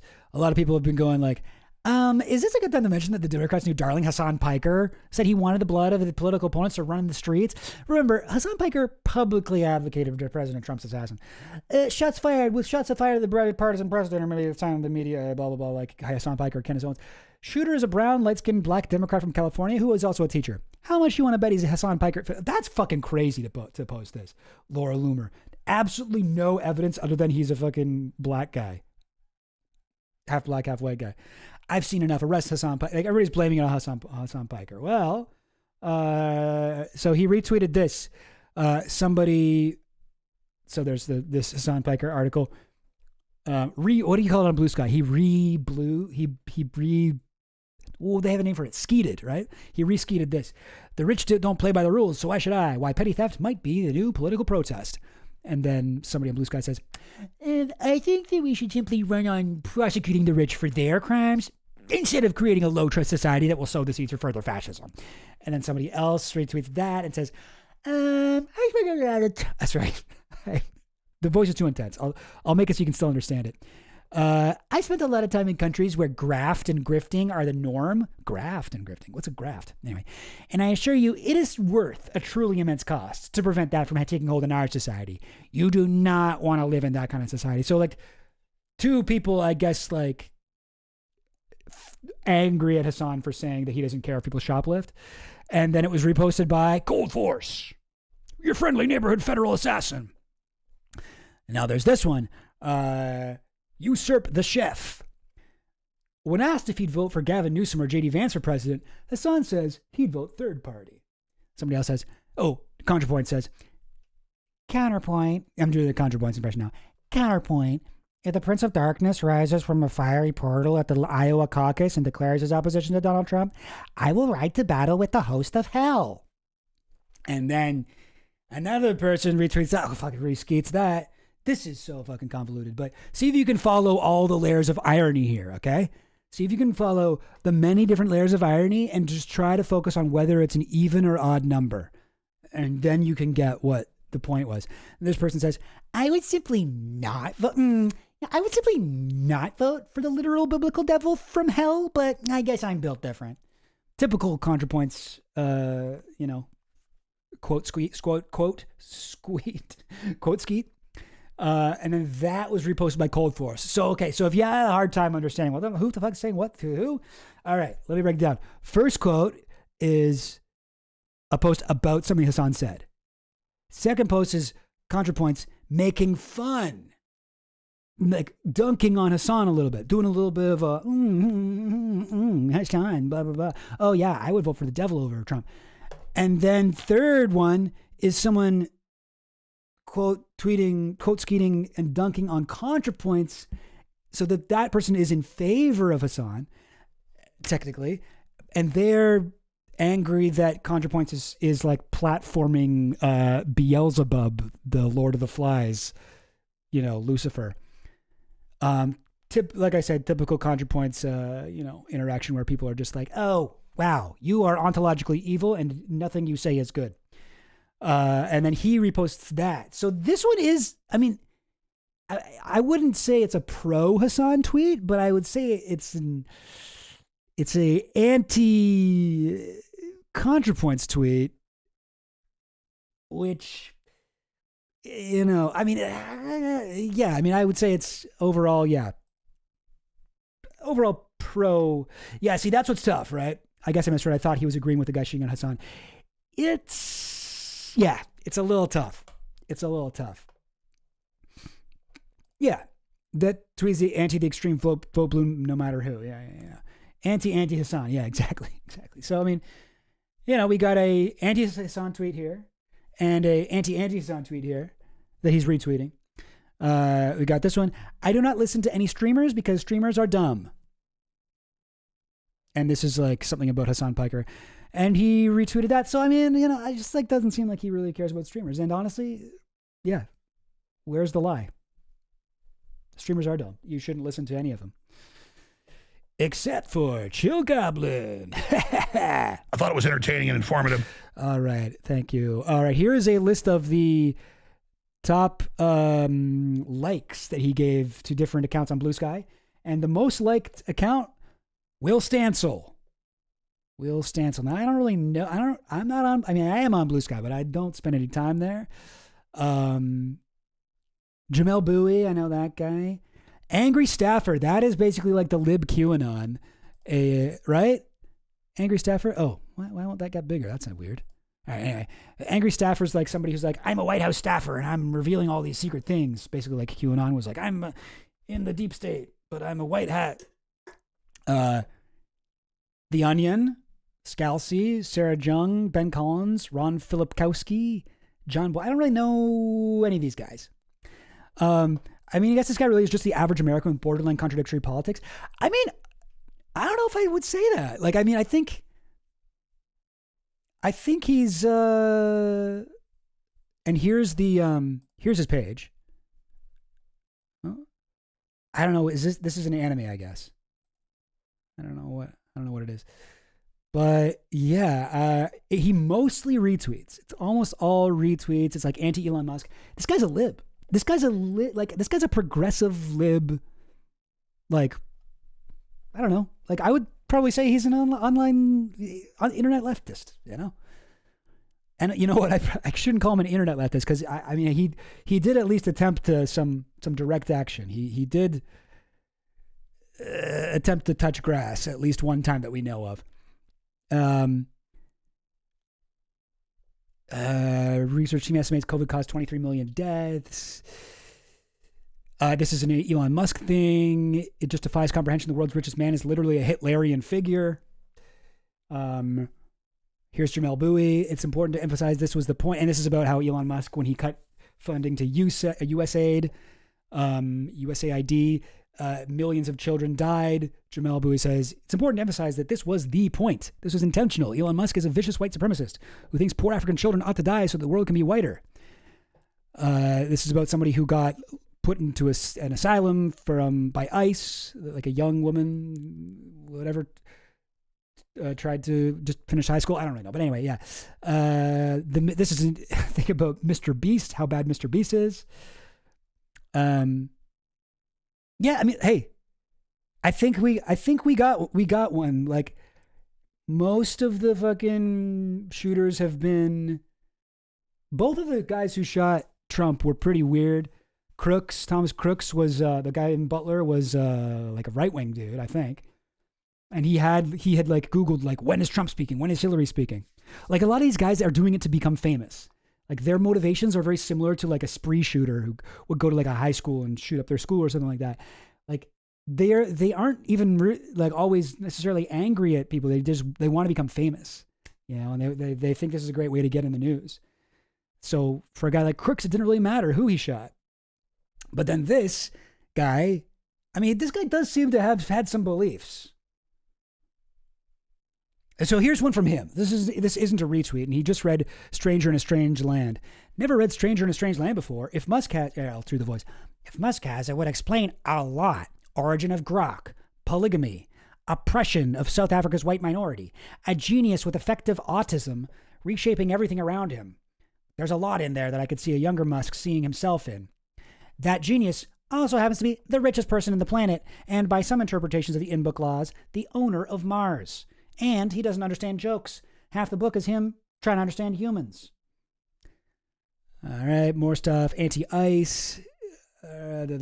Oh, yeah, Finland. Musk definitely has read it. Interesting. Yeah, so would you say that's like Not a bad take. Okay, yeah, I don't know. Yeah, origin of grok. I mean, is that right? I thought grok was just like a word, but all right. Well, whoops, didn't mean to go there. Dang it. How do I? I guess I just got to reload page. You know who else was? Oh, Charles Manson was, eh? Oh, that's interesting. That's funny. My mom had that book on the shelf my entire, childhood and young adulthood, and probably still now, but I never read it. Oh, imagine I would be so racist if I read that book. No, just joking. I don't know. I'm sure it's fine. But yeah, anyway, I'm getting a pretty consistent message here. The guy is this is basically Robert Evans. Here's Robert Evans posting words to Limbo about how comedy deflates the strongman's image as invincible. An authoritarian regime depends on that image. And Robert Evans says, I would really like people to get over the idea that comedy is particularly dangerous to authoritarians. If it was, we wouldn't be here. It's a nice thought, but the evidence ain't there. Which I do agree with that. I would say comedy is not necessarily dangerous to authoritarians. Like, it's not probably on its own, it's not going to overthrow a fucking dictator or whatever, like somebody like Trump or fascist or whatever. However, it does seem to really annoy them. And I think that for that alone, it's worthwhile. It's worth engaging in. Anyway, I don't know. I mean, what do we think? I think Luigi had more personal stuff his back that motivated him for sure. This guy seems so milquetoast compared to Crooks or anyone. Yeah, I mean, a lot of people, a lot of people would say, for me, I'm I've probably seen all of those posts in my timeline. This is probably pretty similar to what the stuff that I see. Who's he following? He's only following 114. Great. I wonder if we have this page still. Maybe not. No, wait, what? Retry. XRPC, not. All right. Hey, Waffy, yeah, no problem. No problem. Good stuff. Real good stuff. Yes, we started the stream with a little bit of, where was it? Here. Extremely Haunted Paintings. Let me throw another link in the chat here. Blah! Check it out. Good stuff. Extremely Haunted Paintings. Shout out Waffy. Waffy X92. You already got 2 YouTube channels already? Dang, yo. That's crazy. You're ahead of the game. It took me years to start my second channel. But yeah, no, good stuff. Keep it up. All right, back to Obsidian. Okay. Yeah, I don't know. I mean, this guy is not a mystery to me. I feel like I get him. I'm not endorsing this behavior. If you're a Chill Goblin fan, don't do this. But I'm just saying, it makes sense. All right, now let's get into some of the takeaways here. Let's listen to a friend of the show, friend of the stream. That is unbelievable. No, I didn't mean to hit that. Friend of the stream. I thought it was entertaining and informative. There it is. Alex Jones. Everybody's asking me whether or not I think the shooting at the White House Correspondents' Dinner last night in D.C. was staged, and the long and short of it is no. You had too many of the D.C. police. Okay, no, it's not a false flag. Rare opinion from this guy in particular. Police, Secret Service, all of them involved. The very small percentage of those guys are corrupt. Something like that right out in the open. A registered Democrat, Trump derangement syndrome, 30-year-old teacher. Everybody keeps saying that, how do you get through security? He didn't. He waited until the event was going. Then he charged the metal detectors, barely got through it, and they shot him twice. He had a shotgun. He shot one of the Secret Service, but the body armor stopped the buckshot. That's just the facts. That doesn't mean we don't have cover-ups of Epstein and cover-ups of a second shooter in Butler, Pennsylvania. Okay, so he's not a second shooter in Butler. You think there's 2 shooters and neither of them could hit the target? That's even more embarrassing for the deep state. But all right, interesting that he's now saying Butler was a false flag. All right, doesn't mean I just believe what Cash Patel and them say. But there's footage of Cash Patel out in the dark. I didn't even get near the stage.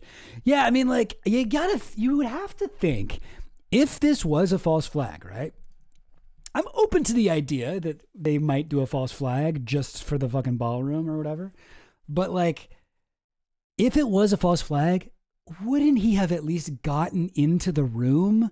You know, like Butler, they got the photo with the flag in the background and everything. Like, it was a powerful moment. Trump had like the, cut across his ear. Like, the guy didn't even get in the room. You know, Trump didn't even see fucking gun. Like, it's all completely whatever. But yeah, second shooter in Butler. Yeah, me too. First time I've ever heard about that one. Phones are so good though. You can hit, up the light. You can see him. He's all on his phone, not knowing what's going on because they ushered them all out. But the guy did not get in. Oh, that's funny. Yeah, it was a Democrat, so obviously it was real. If it was Republican, false flag. Yeah, for sure. To the main ballroom. Trump's been told that that's not a safe facility. That's why he's never been there as president. But over the objections of the Secret Service, he did it. And that's why they want the ballroom. It's just got bulletproof glass and better security systems. Every other major country has facilities to do this. We don't. That's why Trump's obsessed with it. But that's a side issue. So, yeah. What is he talking about? What? Every other country has these securities? No, what are you talking about? Charlie Kirk, definite cover-up going on there. Patel ordered investigation of foreign involvement. It's like, no, don't get me wrong. I still think literally everything else that's ever happened was a false flag. But this one was an actual flag. A regular flag, not fake, a genuine flag. Killed. The list goes on and on. But just because a bunch of other stuff is a lie does not mean that this is a lie. There are a lot of Democrats that want Trump dead. There are a lot of people openly saying they want him dead. And I think Trump, really needs to be a lot more careful. But at the end of the day, Trump says he's honored in that press conference that, he must be getting something. Yeah, there was no security failure at that location. Very true. Very true. Done. It's only presidents that get stuff done do they try to kill, which is definitely a true statement. Okay. All right. Whatever. Okay. That's enough out of you, Alex. But interesting, right? All right. This is okay. This one spins off. All right. We're going to spend some time on this one. So Brian Krasenstein posts this. Probably one of the most bizarre things I've ever seen. The shooter from last night's name was Cole Allen. Okay, Cole Allen, yeah. Twitter account from 2023. Huh? And this account made one post, and it was almost 2.5 years ago, and it was just Cole Allen. What? Now, here's where it gets wilder. Wait. The header of this account is an image from a website called Time Machine. Yeah? Which is a project to preserve digital use of our heritage. Okay. But it gets even wilder. If you superimpose the image of Butler over it, there's an outline of Trump. What the heck? All right, so if you didn't see that, which I feel like it was kind of hard to see, we got a little video here. So this is the background image from the guy's page, and look, scroll. That's that's it. Look, it's Butler. Scrowl, and it's the thing. Look. Okay, so here's the thing. This is absolute nonsense. Okay, this is nonsense. All right. This like random arrangement of like glitchy, waterfall rainbow art. It does line up with like, I guess, Trump's head and arm. If you zoom the picture and like tilt it so that it perfectly fits over it, it does do that. But like, you can do that with a lot of things. You can do that. You could look at the clouds and see a bunny with a shopping cart if you want. Like, you can do that. This is simple pareidolia.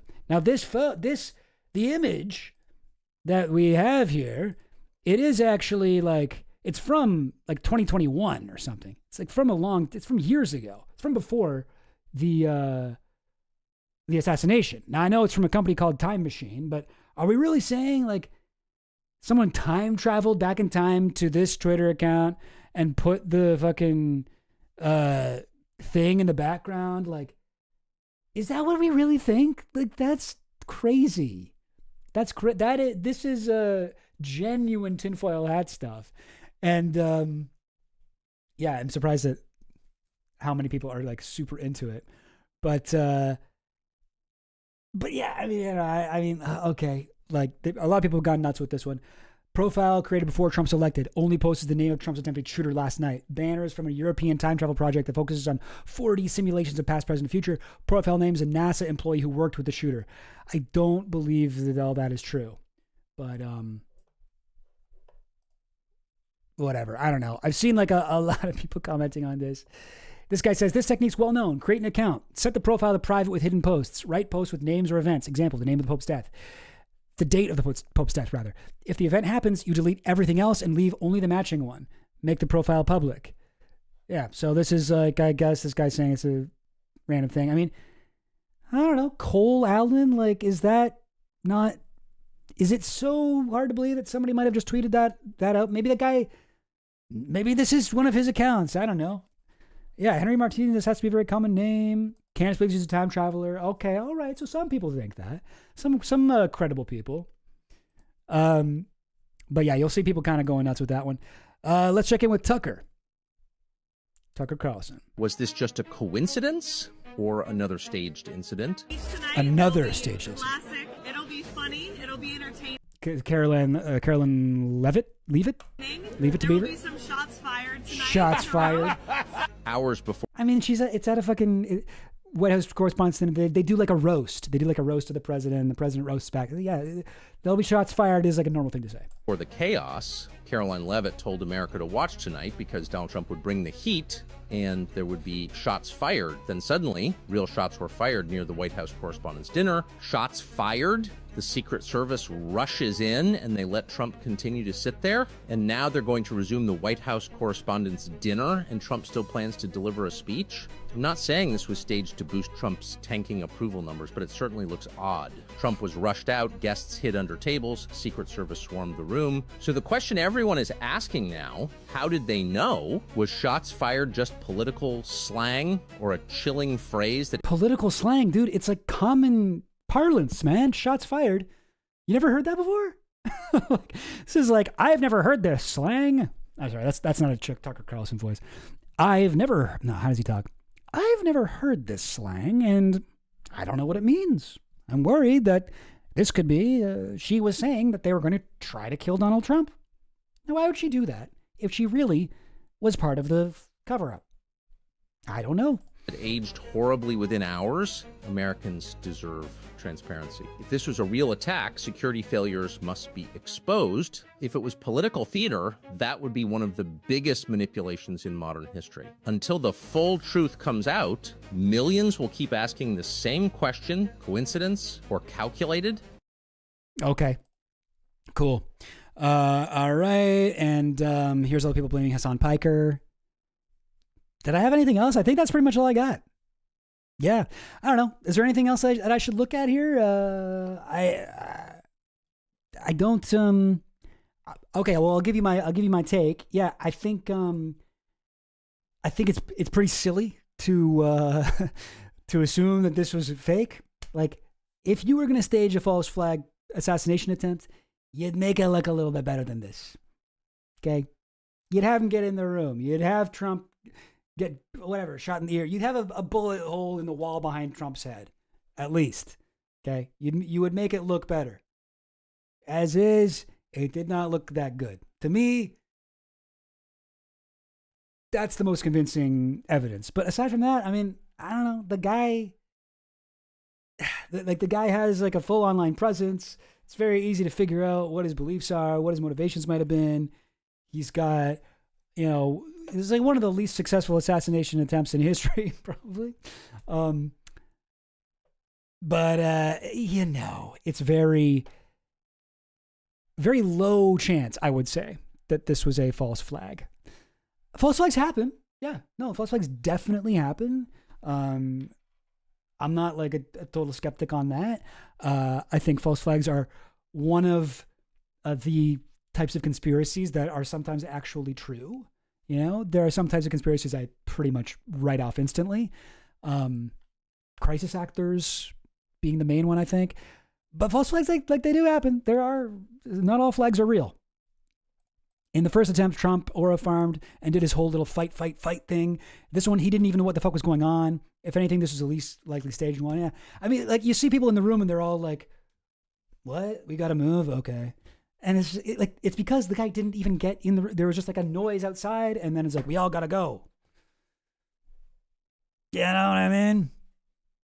It's just not likely. And the fact that that Trump decided to cash in the fucking like what do you call it? Like sympathy points off of this just on the ballroom. If they were, would they stage a thing just so that Trump gets his ballroom?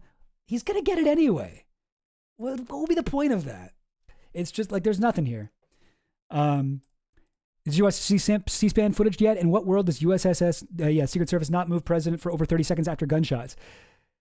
Yeah, he wasn't on the floor. He was, we saw it. And they took JD Vance out first, and then they come back like 30 seconds later and get Trump out. Yeah, I don't know. It's, I'm not going to say it's not weird. There are some weird moments. But yeah, I will say for me, I don't think it was a false flag. And that's all I can really say. But, you know, it is what it is. They wouldn't be leaving stupid clues if it were really a false flag. Yeah. True. I just can't see how the FBI didn't know this guy was going to do something. He doesn't seem too bright. But I mean, well, I don't know. I mean, he's like, he's got a certain kind of intelligence, right? He's like a programmer or whatever, teacher guy, but it's just that he's, I mean, it doesn't seem like he told anybody about this. I mean, maybe he did. I don't know. But like, how exactly would you, I mean, well, you know what? We don't know. It's irresponsible for me to be saying right now that I think it wasn't a false flag, to be honest.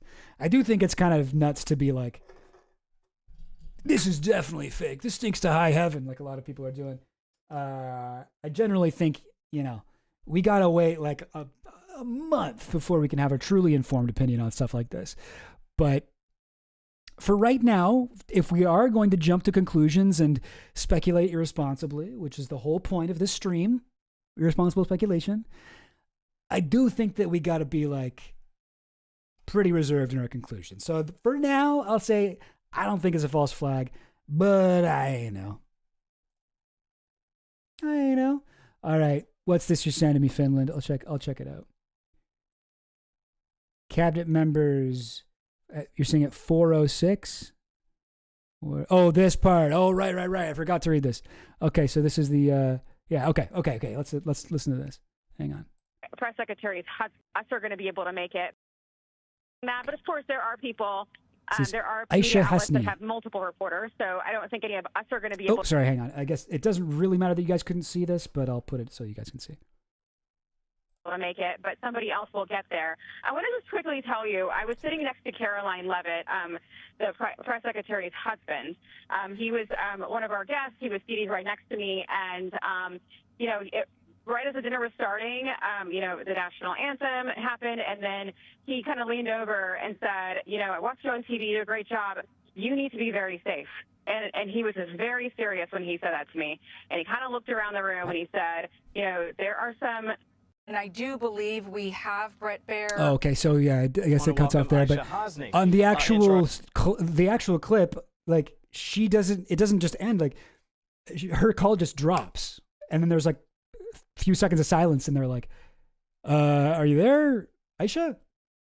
Oh, it looks like we lost her, and she's like, "And I just want to say, before the shooting, Caroline Leavitt's husband told me you need to be careful. Like there are people out there who are." And then just like, and it's like, huh? So I don't know what that's about. That's genuinely weird. And you know what? Now I think it actually was fake. I actually do think it's fake now. And I changed my mind and I'm going to flip flop. And now I think it was a false flag. And that's my conclusion. And I think everybody here should go and spread that gospel. Yes. Irresponsible speculation is the name of the game. Yeah, Caroline herself did say shots will be fired. I hope the FBI, I hope Kash Patel is giving his wife a lot of alone time as he looks into the Leavitts. All right. Sorry, not wife, girlfriend. Yeah, I want to hear the rest of the story too. Anyway. All right, gang. Okay, here, I got a few things I wanted to go over today. This one, Scum, welcome to the cabal, brother, sister, non-binary sibling. Welcome. Welcome, Scum. Scum on over. All right, we've got the blah thing. I'm sure we'll talk more about the White House Correspondents' Dinner shooter, the WHCD shooter, as the catchy nicknames. Yeah, we looked at Stephen Miller Cop in a Field. But for now, that'll be all. But okay, this is cool. So what wasn't it? Oh yes, The Madness of Believing. So last week, hang on, let me get you guys on my Obsidian page here. So last week I talked about a guy named Josh Owens. Okay. And, where's the... Yeah. Welcome back to The Takeout. We watched this video of Josh Owens, who is a former InfoWars, member of the InfoWars crew. And his new book, The Madness of Believing, a memoir from inside Alex Jones' conspiracy machine by Josh Owens. And since last week, I got the book and I read it, and I really liked it. I really, really liked it. And I was sort of like, every time I came across something, I was like, oh, that's really cool. Okay, I should talk about this on the stream. I sort of like highlighted it and put it aside for later. And I ended up with like so much shit. I got so much stuff. And it would probably take me like 3 hours to go over all this.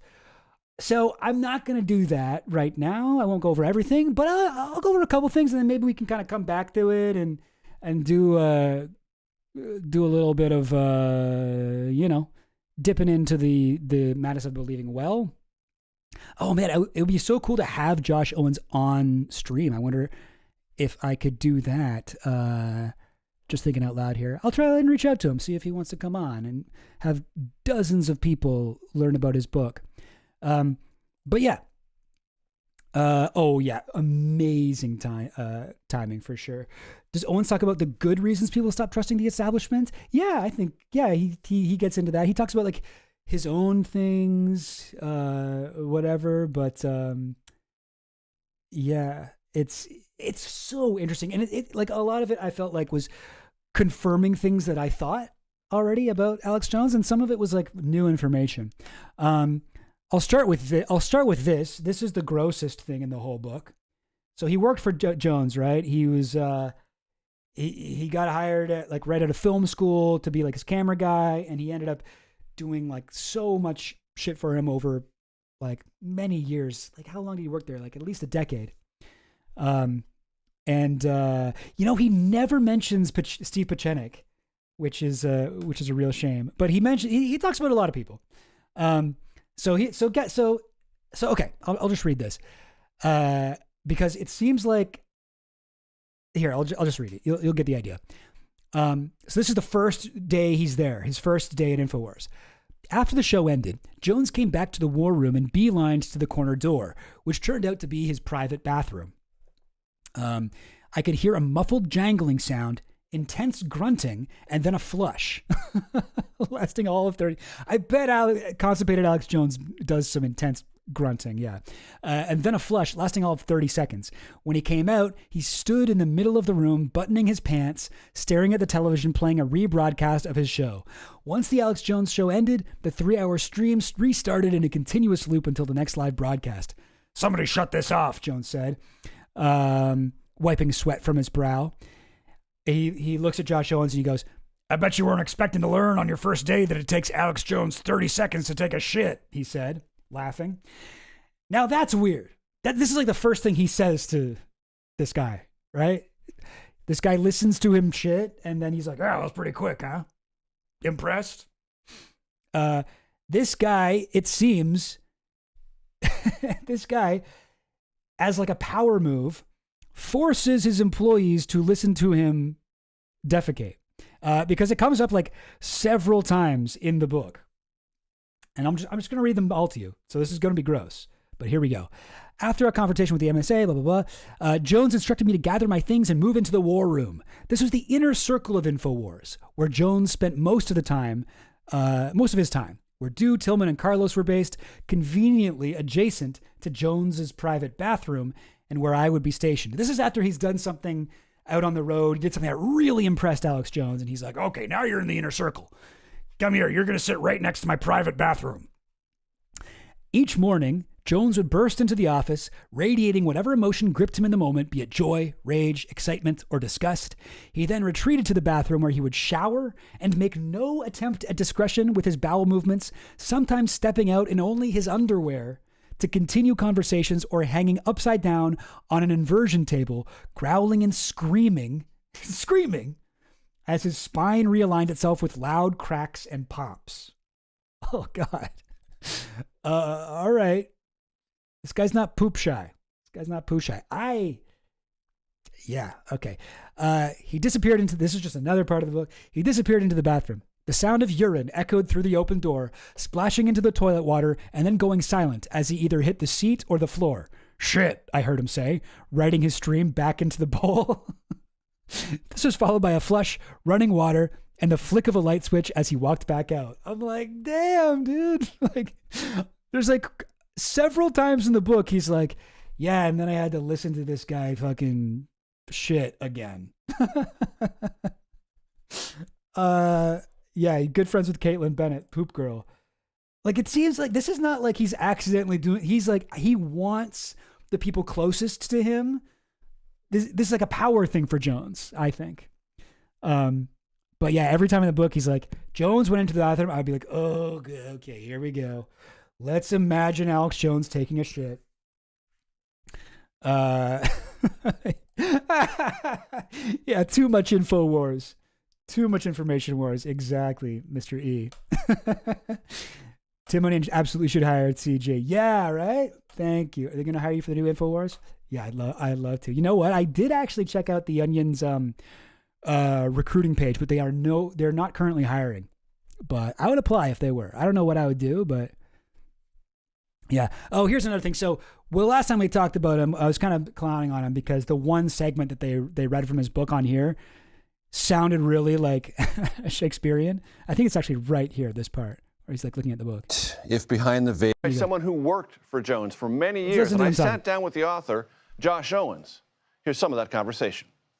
Josh, you write on page 17. This is the quote. So this is the one quote you get from the book from this interview. This caught my eye. What if behind the veil of power, dark rituals and darker motives guided the course of world events? You ask that question to yourself. In that moment, something began to shift inside me, you write. The dullness of everyday existence parted to reveal a more vivid world beneath the surface. Suddenly, I was no longer a bored, directionless kid staring at a computer screen. And I mean, you know, the guy was having fun reading that quote too. Yeah, like, and so this was, I believe, yes. So this is right. This is him talking about him right after he watched Alex Jones's Dark Secrets, the Bohemian Grove documentary, which we've talked about a lot on the stream. So like after he'd watched it, I sat back, my mind reeling. I had my own complicated past with religion. I was raised by evangelicals, struggled with my beliefs for years before dropping religion altogether. The idea of Satanists gallivanting in the woods didn't scare me. Blah, blah, blah, blah, blah. What if behind the veil of power, a stimulating voice began to wonder if Jones was right. And then there's the quote, what if behind the veil of power, dark rituals and darker motives guided the course of world's events? Suddenly, I was no longer a bored, directionless kid staring at a computer screen. I was Fox Mulder, combing through the X-Files, Rod Serling opening a door to the Twilight Zone, Rosemary Woodhouse, convinced that the neighbors were members of a ritualistic cult. So, yeah, the entire book is not written like that, which is a little bit disappointing, but I did find the book was like pretty well written. This is so every time I got to a quote that is kind of like in that vein, I saved it. Everyday life stood in. This is him talking about how he would go to Infowars and he'd live in this kind of like weird world where demons were real and whatever, like the Alex Jones kind of world. And then he would go home to his girlfriend, and she was just like she was like an artist. She was like she didn't really know anything about Alex Jones. She didn't really get what he was doing, and he would like tell her about what he did, and she'd be like, but that's not true. And he'd be like, but it is. So it was like a very kind of like weird experience for him to be moving between these two worlds, right? And so he's talking about that kind of like threshold collapsing, he goes, everyday life stood in sharp contrast to the disparate urgency I'd felt with Jones, where he led us to believe that the world itself might crumble if we faltered, that the fate of humanity hinged on our ability to bend reality to his will. And this is one where he's talking about after Alex Jones had an interview with David Duke, the KKK guy, and Louis Farrakhan, the NOI guy. He goes, all these men, each with his own unique, and I think, who was it, Jim Baker as well. He goes, all these men, each with their own unique brand of extremism, clashed with the image of Jones I had once held as a truth teller, an image that had been deteriorating since I started working for him 3 years earlier. What I hadn't yet realized was that there was no definitive Alex Jones. He was a chameleon, always shifting to suit his surroundings, especially if he saw an opportunity to draw more attention to himself. Yeah. But yeah, no, I mean, yeah, it is pretty simple prose for the most part, like, but there's points of it where I think he does get a little poetic with it, and I enjoy that. Yeah, I guess that'll be, should I read any more? I mean, there's so much more that I could read.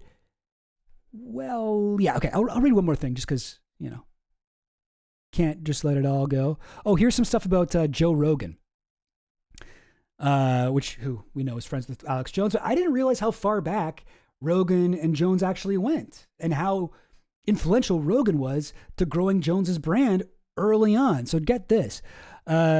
Another employee at InfoWars, Carlos, said Jones planned to continue his relationship with longevity, but he also wanted to get involved with a company that could make him more money. Initially, the idea came from Joe Rogan.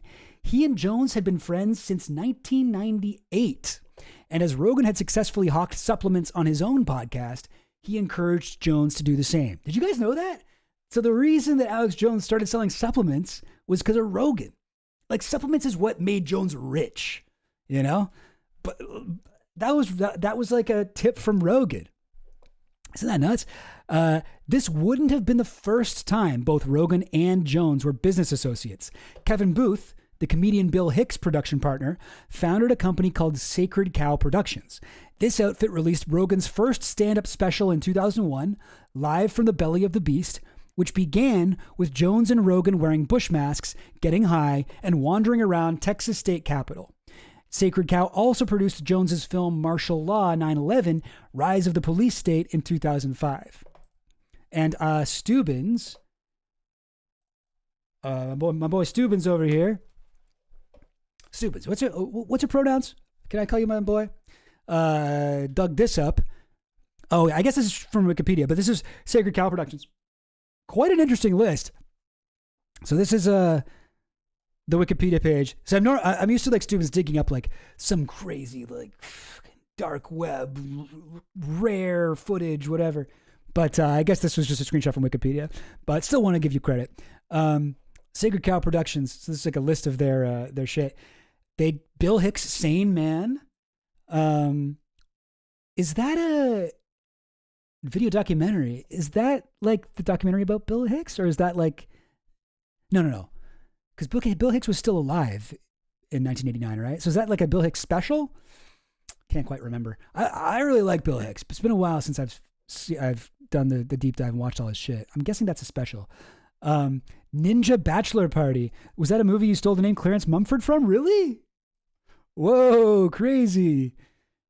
Interesting. And it's a short film? On the seventh day in Waco.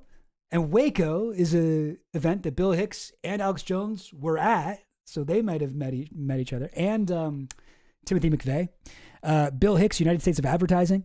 Counts of the Netherworld. Cool, TV movie. Sacred Cow Halloween Special. Who knows what that's about? Seaman. Okay, it's Seaman. Seaman. All right, sure. Seaman was a stand-up special. Okay, thought so. Yeah. I'm an OG fan. Hell yeah. Yeah, no, I like Bill Hicks. He's cool. Dwight Slade, Willie's Footsteps, the best of Alex Jones in 2000. 2000, like the best of, I would be interested to watch that because like 2000 is super early. The best of Alex Jones. What is that? Like just the, like, you know, Bohemian Grove documentary and the stuff he'd done, you know, yelling on the street. Like, yeah, I should hunt that down. That would probably be interesting to watch. Joe Rogan live from the belly of the beast, and there's the Joe Rogan special that features Alex Jones at the beginning. Doug Stanhope, word of mouth. Now that one I've seen. Love Stanhope. American Dictators. Is that an Alex Jones? Is that an Alex Jones movie? I don't think so. But anyway, Martial Law 9/11, Rise of the Police State. That's Alex Jones, right? American Drug War, The Last White Hope. What the fuck? What the fuck is that? The Last White Hope? Is that saying that like the American drug war is racist and it was like a white supremacist thing? Or anyway, okay, I don't know. How Weed Won the West, American Drug War 2, Cannabis Destiny. Is that supposed to be like Manifest Destiny, but Cannabis Destiny? Love it. Love it. I've never heard that. I've never heard that pun. I'm a fan. Shadows of Sophia. Cool. And that was in 2019. Bohemian Grove was 2000. Yes, he was friends with Linklater in 2000. I think Waking Life was in the 90s, right? And then Scanner Darkly was early 2000s. And he was in both of those, kind of playing himself. And let's do one more section, because why not? I gotta spread it out, because like some of these are funny, some of these are interesting, some of these are crazy. So I'll do these two. These two are interesting. Oh, white isn't Coke? Oh, okay. Wait, what? Wait, was it? Okay, but why would cannabis be American Drug War? Oh, The Last White Hope. Okay, yeah, maybe that is it. Maybe that is white isn't Coke. That makes sense. Oh, you found the Halloween special already? Dang, yo. All right, hang on. We'll check it out. Oh, it's 2 hours long. Okay, I'm not gonna really watch the whole thing. Oh, it's Bill Hicks, I guess. Or Bill Hicks is in it anyway. All right. Okay, anyway. Hang on out.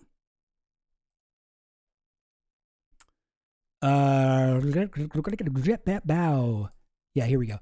I do want to read, this part. So this is just like a little bit behind the scenes. And if you've watched the Chill Goblin show before, you probably heard me make fun of Alex Jones for like never really telling you what his sources are. You know, he likes to kind of sit there on his like whatever, like soundstage, you know, behind his desk and with a bunch of papers in front of him. He's like, I got all the documents right here. I got all the things. It's right here. Yeah, Hillary's a Satanist. It's Aleister Crowley, and it's Marina Abramovich, and it's all those guys are doing evil stuff, and we've got all the sources right here, and it's never going to land as well. You don't know about it. But he just kind of like, you can't read it. He holds it up too fast, and he doesn't let you get a good look. And like this is like a constant thing he's doing. Like it's so crazy, so amazing that people believe what this guy says. And then so check this out. Check out this little quote from The Madness of Believing. This is right as he gets hired, and he's talking to a dude who this guy Carlos, who was somebody who's worked there longer than him, and he's sort of training him. He offered to show me how to turn news articles into graphics for Jones's videos. He explained that if the source was a mainstream outlet like the New York Times or the Wall Street Journal, we were to highlight it prominently, but to hide it if it came from a random website, which many of Jones's stories do.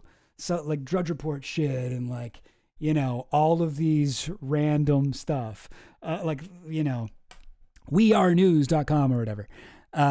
I realized I had never noticed that Jones's videos often omitted sources.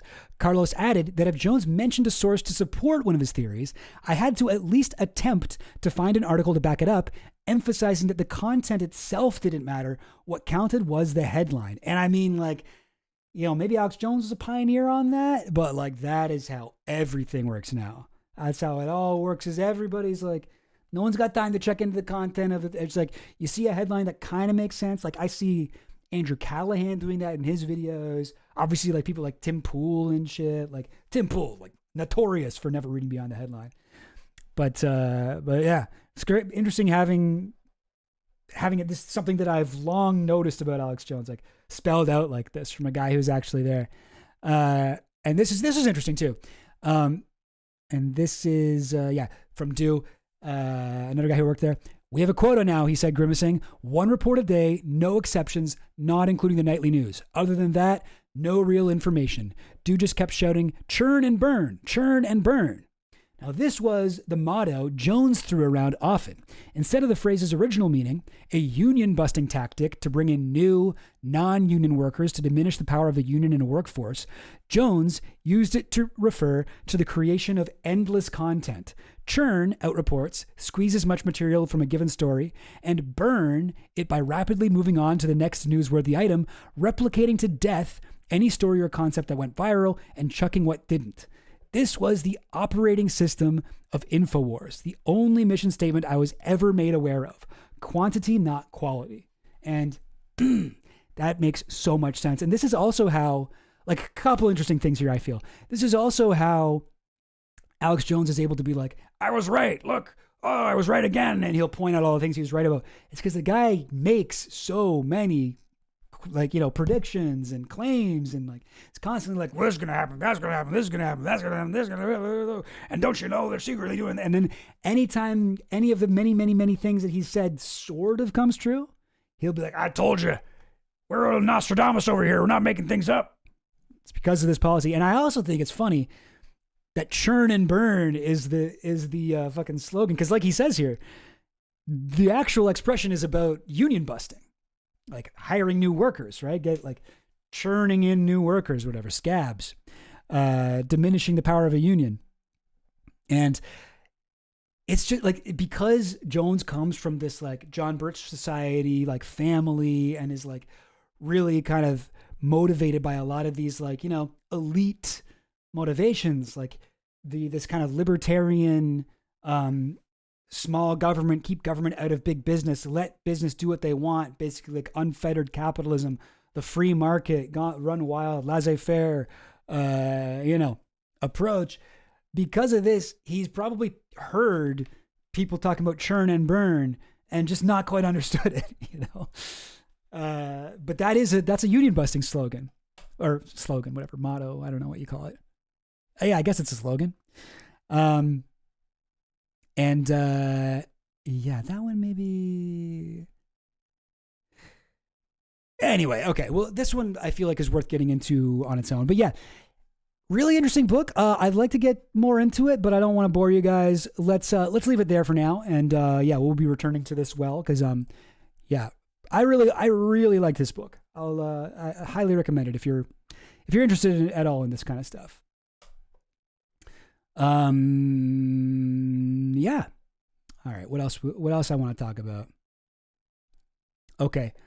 Yeah. All right. Here's something. Okay. So, yeah. Boom. All right, gang. It's been a slow week. It's been a slow week on the Chill Goblin main channel. You know what that means. I need to compromise my values and talk about some internet drama. Right? We're ready? Let's get excited for the drama. Yeah. Oh my God, can you believe they said this? He said this, she said that, they said this, and then to top it all off, they doubled down. They didn't learn their lesson, and they said something that I didn't agree with, and it made me really angry. Drama, that's the stuff that we love and the stuff that keeps us alive. And I love it, and it's a main reason why I do this stuff. Now today we're talking about Mademoiselle Points. That's right, Contra Points. Oh boy. Now I gotta be honest with you. I got a feeling everybody's gonna hate my take on this, but just putting Contra Points in the thumbnail, this is going to help me keep the lights on at my house. So I got to do it. Did you watch the 3-hour ContraPoints interview on Doomscroll? I did in fact watch it. Now, people are pretty angry. People are pretty angry about ContraPoints. People don't like ContraPoints. People really don't like ContraPoints. I'm sorry to say this. I actually like ContraPoints, and I think she's smart, and I think makes good videos. And I think, I don't always agree with her, but I think that I enjoy hearing her point of view and getting, another perspective on things. But then again, like I feel like I do agree with her on a lot as well. where to even begin on this, because I feel like this is maybe two types of drama here with ContraPoints. One of them was about this video. And, we had people watch this video and then they're immediately like, can you believe how evil ContraPoints is for the things she says in here? This person retweets this Joshua Citarella's post, the host of, what's it called, Doom Scroll, says, at 107, Citarella, describing Gaza as the hopeless cause of sanctimonious losers, makes the stunningly false statement that there's no lever they can pull in American politics, either through strike, through democratic inputs. They just don't have a hand in it. What? Now, all right. To be honest, okay, I didn't go back and listen. The West has fallen. Let's go back and listen to it. So it's at 107, according to that thing. All right. That'll be close enough, I guess. Here we go. Well, a lot of online right commentators are frankly backed by money. Yep. Like not like crowdfunding money, Yep. like institutional money. Yeah. And Big money, deep pockets. Yeah, exactly. So sometimes it's like, do we want that? Mm-hmm. I think that for a lot of people on the left, the idea of having like oligarchs backing you would be kind of defeat the purpose. Well, the right? NGOs. Yeah. Those exist. That's true. Liberal That's NGOs. True. That's true. For a couple years now, people have been talking about like. Wait, did I miss it? I thought at 107, Citarella describing Gaza as a hopeless cause of sanctimonious losers. But he didn't really say anything there. Hang on. Let's So much conversation that the kind of atheist, skeptic, libertarian. Hang on. This is why I can only trust myself when it comes to figuring out where things are in a long video. Let me just do a quick transcript search. Hopeless cause, I think was the quote. Hopeless cause. I remember he does say cause. Okay. Oh, 107. Oh, they meant an hour and 7 minutes in. Oh, okay. So is it 107? Okay, whatever. Let's start here and maybe we'll get the full context. Israel is going to do next, which would likely be worse. Is how I felt It has been. And it has been. Yeah. And so they're talking. Okay, fuck. I should have given more context going into this, but okay, let's. My problem with doing this show is that the topics that interest me are all of the most thorny topics that the online left gets extremely aggravated by. Yeah. So that is kind of the only thing that I want to talk about. Oh, I'm realizing that I'm a double audio, eh? Sorry. One sec. One second.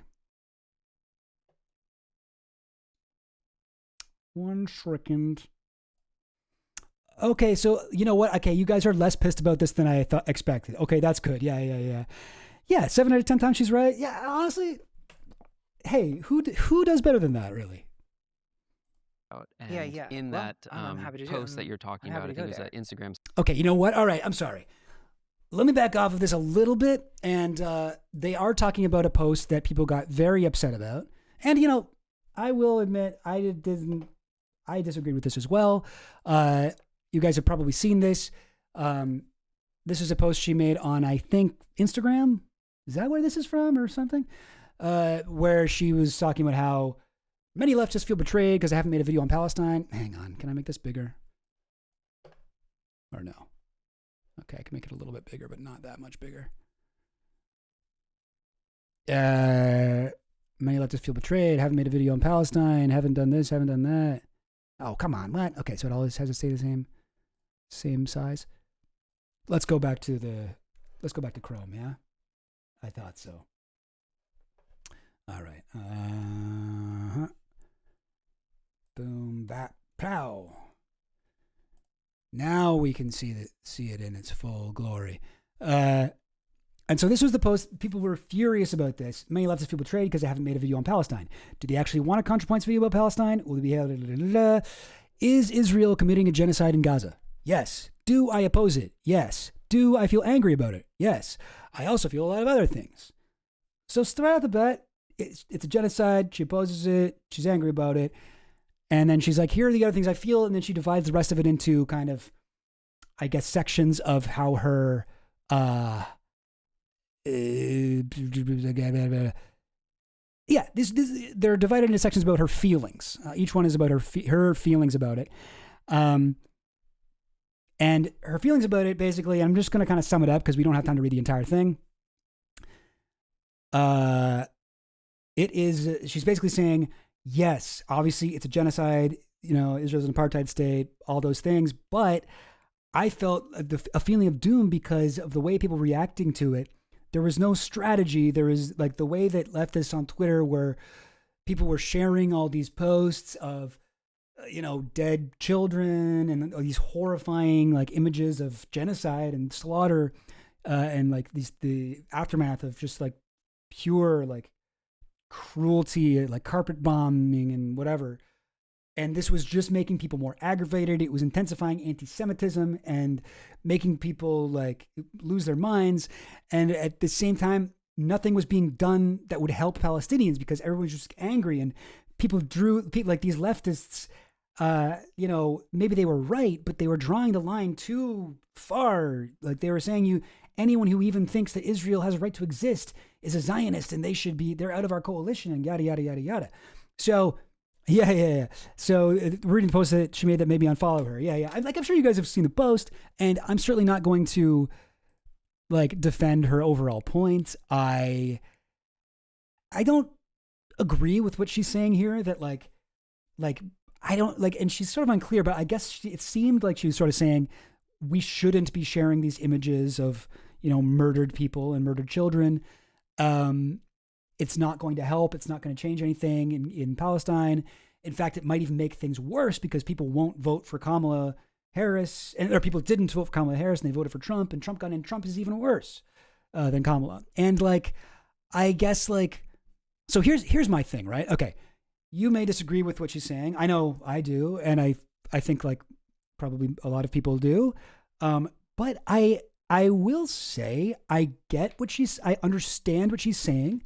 And I found personally that thinking about why I disagree, like these were sort of points that I hadn't heard before, and thinking about why I disagreed with it was like a helpful, like useful exercise for me. Like, I think that like if she'd waited another month or so after this point, like I think she would have maybe changed her mind, because I think at the time, or around the time she posted it, it did seem like nothing had been accomplished. But just seeing how the numbers have shifted so much against Israel, like that they had never been before, and I have been like posting anti-Israel shit for years on my fucking like, personal like Facebook account and shit. And I've been getting the hate and shit for a long time from like, a lot of people who I'm pretty politically aligned with. But like things have changed, even in the Republican Party. Like Israel is not a winning thing anymore. You're seeing people are okay. Like now the fucking like, even people like fucking Cory Booker and shit are like, no more aid, no more military aid to Israel, no more this to Israel. We got to do that. We got to stop that. We got to do this. We got to do that. And it's like, there has been a shift. And yes, unfortunately, it is taking way too long. And the government, what the fucking, the power elite forced the people in government to do actually has very little to do with public opinion, but public opinion is an element, and especially around elections. And yes, the fucking genocide did cause people to either stay home and not vote, or even in some cases vote for Trump in some idiotic, misguided, belief that Trump was going to was against the genocide. You would have to be very stupid to do that. But I think a lot of people just stayed home and didn't vote. And that did help Trump. But here's the thing, like, that isn't the fault of those people. Like, we can't vote shame people for doing that, because the fucking goal, the thing that should have worked, that would have worked if the Democrats were a real party. And this wasn't like a fucking Alex Jones, like, it's all a fucking charade. It's a play. It's a children's play with a good guy and bad guy, and the Democrats, Republicans, they're both the same. They're leaning against each other. They support each other. And on top of that, you've got the Illuminati or whatever. Like, it is kind of like that. Like, it is. Give the Alex Jones some credit. Alex Jones was right. Put some money in the Alex Jones was right jar. It is kind of like that on this topic, because the Democrats would rather lose an election than do anything fundamentally different about Israel, you know? And they had the opportunity. People were like, Kamala, we will vote for you if you don't even have to say like fucking from the river to the sea shit. You just got to say, we're gonna stop giving Israel weapons. We're gonna do these like very easy things. She did not say that. She did not do that. She did not fucking dial it back. She didn't. And it was like, and according to their own internal polling, the Democrat Party, they lost on that issue. That issue was way more important to them than a lot of people expected. And I remember hearing it wasn't just that. It was, and I was like, kind of seems like that was a huge deal though. Anyway, so I think this was wrong. I don't think that she's right here, but you know, I don't think she's like an irredeemably horrible person for saying this. I don't think she's a Zionist. I don't think she's a whatever. You know, like people are like, she hates Palestinians. She blah, blah, blah. Like she says, none of this is the fault of Palestinians who are overwhelmingly the victims here. I hope someday American policy will shift in their favor. I will continue to support that cause. She's just like pretty doomer, black-pilled, whatever you want to call it. And I think also with her concerns about anti-Semitism, like I get it. And I feel a lot of the same things. I think anti-Semitism really is bad. And I think it has really gotten worse. And that is bad, but we got to play a little bit of a Prussian Olympics here. I'm sorry. I know it's tacky to do. I think it is unfortunate to rising anti-Semitism, but ending the genocide is more important. And like, because ContraPoints is like I am very interested in conspiracy theory culture and stuff. I think she has maybe a greater fear of the impact of anti-Semitism than I think is warranted, and especially in the face of a genocide. And yeah, she's a lib. She's a little bit of a lib. I mean, I think she's like a social democrat, you know? She's like a leftist, whatever you want to call it. I don't know how you represent it. Oh yeah, for sure. Better if she hadn't said anything. Just ignore the people who demanded she made a statement. Yeah. And like she says at the beginning, like, I know you guys have been begging me to make a statement. I did see a lot of people. I saw a lot of people like shaming ContraPoints and shaming like H-Bomber Guy and shaming a lot of other whatever YouTubers. They haven't said anything. They hate Palestine. And it's just like, what the fuck are you doing? That's stupid. Like, just let people, if people don't have an opinion, let them not have an opinion. That's fine. You know, I don't think that that's a thing. But so like, okay, but you see what I'm saying here? I'm not saying this is the end of the world. This statement. I think it's not great, but it's okay. She's a narcissist. I mean, I wouldn't say that. I don't think she's just got an opinion, and she felt like, okay, you guys want to hear it? Well, here it is. And I agree. I think she would probably agree too. Things would be better if she hadn't said it, but you know, what are we going to do about it? All right. Now that we've got that all out of the way. Okay. Let's watch that clip that person was really mad about. Here we go. Story or whatever. Yeah. This thing is extremely most thorny topics that the online left gets extremely aggravated by. Yeah. So that is kind of the only thing that I want to talk about. And in Well, that I'm happy to do post it. that you're talking I'm about, I happy to think it go was an Instagram story or whatever. Yeah. This thing that's circulated on Reddit and other sites. You talk about the left embracing hopeless causes. And hopeless causes. Maybe we'll talk about this behind the paywall, because I think this is actually an incredibly important insight. But if you are engaged in politics to assume a moral high ground, but not to win material victories in the world, you intentionally choose topics by which you have no lever of power to change their outcome. Wait, let me hear that again. What is it? If you're assume a moral high ground, but not to win material victories in the world, if you're engaged in politics to assume a moral high ground, but not to win material victories, you intentionally choose topics by which you have no lever of power to change their outcome. Okay. Intentionally choose topics by which you have no lever of power to change their outcome. Okay. And that has made it, if you put together the psychological profile of the online leftist, this is kind of the perfect trap for them because there's no lever they can pull in American politics, either through strike, either through democratic inputs. Like they don't have a hand in it. The most they could do is like lay in front of the tanks. Yes. I don't see a lot of people doing that. And people aren't doing that. Some are, but not a lot of people. Occasionally, yeah. But what is the thing that draws this online left audience to embrace causes that they cannot have a say in its outcome? I spent a lot of time thinking about it. Yeah, I mean, I don't know if he made the whole video not behind a paywall. I don't know. Maybe there's like another 3 hours behind a paywall, but exactly that question. Because I think a lot of things go into it. I think one is a kind of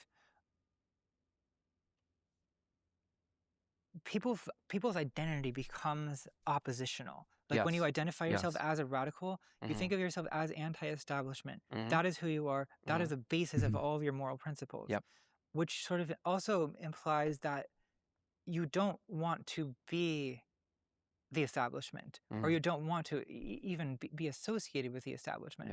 So one thing I get very frustrated with people self-styled radicals is that even when the left does have victories, the victory is then immediately spun into some kind of disappointment. They don't actually want to be in power. They don't want to be in power. Yeah. There's like the ContraPoint's like famous meme where she's like, they don't want power, they want to critique power or whatever it is. And yeah, I think that's an annoying opinion, but I mean, I get it. And I think that is a thing. I think that is a thing. I mean, like, yeah, I have lofty goals. I have radical beliefs. I have extremely strong, like, issues with the status quo. And I would like to change things and make things better. But I will admit, a lot of the things that I would like to see happen in the world are probably not going to happen in my lifetime. And I don't know what levers of power I have to make certain things possible. I try to do things. I try to be like active in my community, and I try to, engage in direct action. I also vote. I do vote. I'm not against voting. I vote strategically. And then sometimes I don't vote strategically. Sometimes I vote for a candidate that I know is going to lose, because I don't, in those situations, like I want that candidate. I want people to see that like that candidate does have support. I want people to be like, oh, maybe I should take those ideas seriously. Is that delusional of me to think like that? I mean, arguably yes, but I'm not just doing things whatever electorally. And I have to say, I get what they're saying. I get what she's saying. And I guess like in a sense, it's true that maybe we'd be better off if we could win, like I don't just want to do this for fucking clout. I don't want to have these beliefs for clout. I actually want things to happen. I actually want to win. And I'm very, very like willing to hold my breath and vote for the lesser of two evils if need be, like here, I grabbed this meme. I don't know if ContraPoints has ever shared this meme, but like, you guys seen this one? Today we'll vote for a third party. Clueless communist guy votes for the Communist Party. Winner Republican by 80,000 to 7,999. And the one vote went to the third party. Republican, no rights. And then this guy's like, oh, wait, did I? Oh, wait a minute. Trying to do the face. I think I almost got it.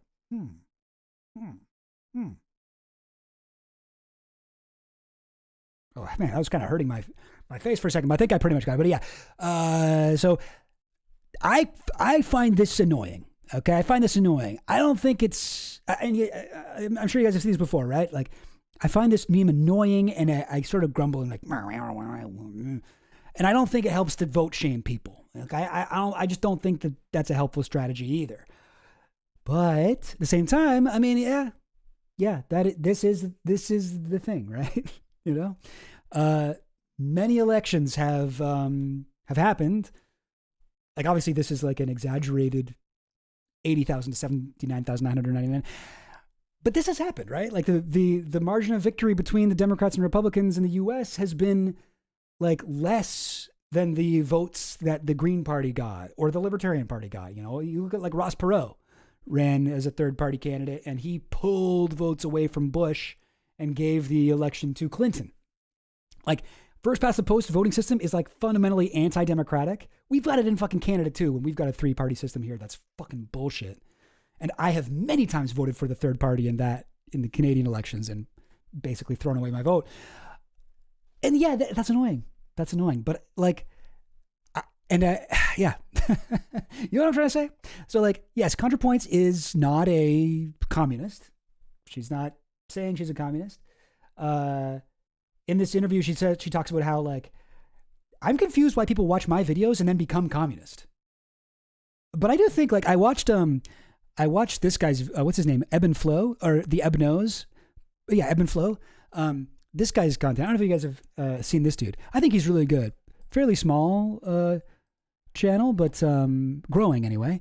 And he had a good take in here where he's like, she talks about being confused why people are, you know, they're whatever right-wing guys, and they come to watch ContraPoints and then they become communist. And she's confused about that because she's a liberal, basically, social democrat, we'll say.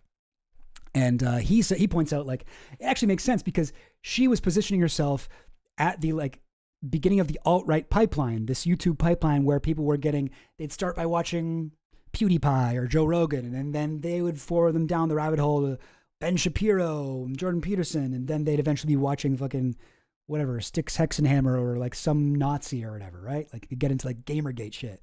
That was what we used to talk about this a lot, the alt-right pipeline.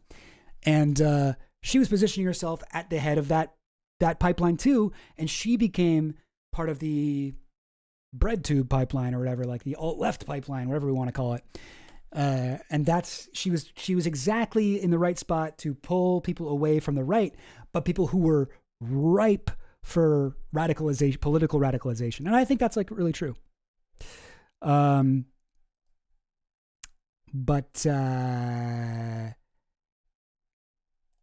she isn't a sock dem. Nothing she ever said is anything sock dem. Oh yeah, you think? Well, how would you describe her? Yeah, Sargon of Akkad. Yeah, exactly.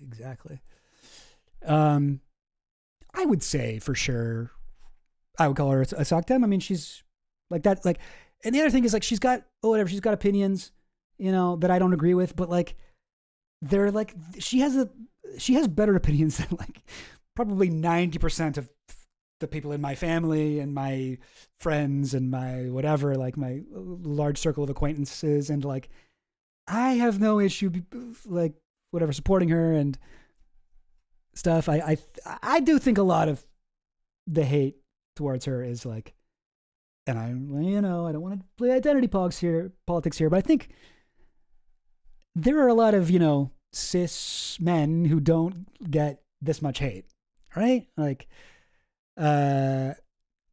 And here's the other thing that she's been getting hate for recently is that she's been kind of making these like, this is just like a random tweet. Let's read through some of her tweets. She goes, "Why is Israel so bad at propaganda? Are they stupid?" And somebody says, "It's not that they're bad at propaganda. It's natural. Everyone dislikes genocidal freaks."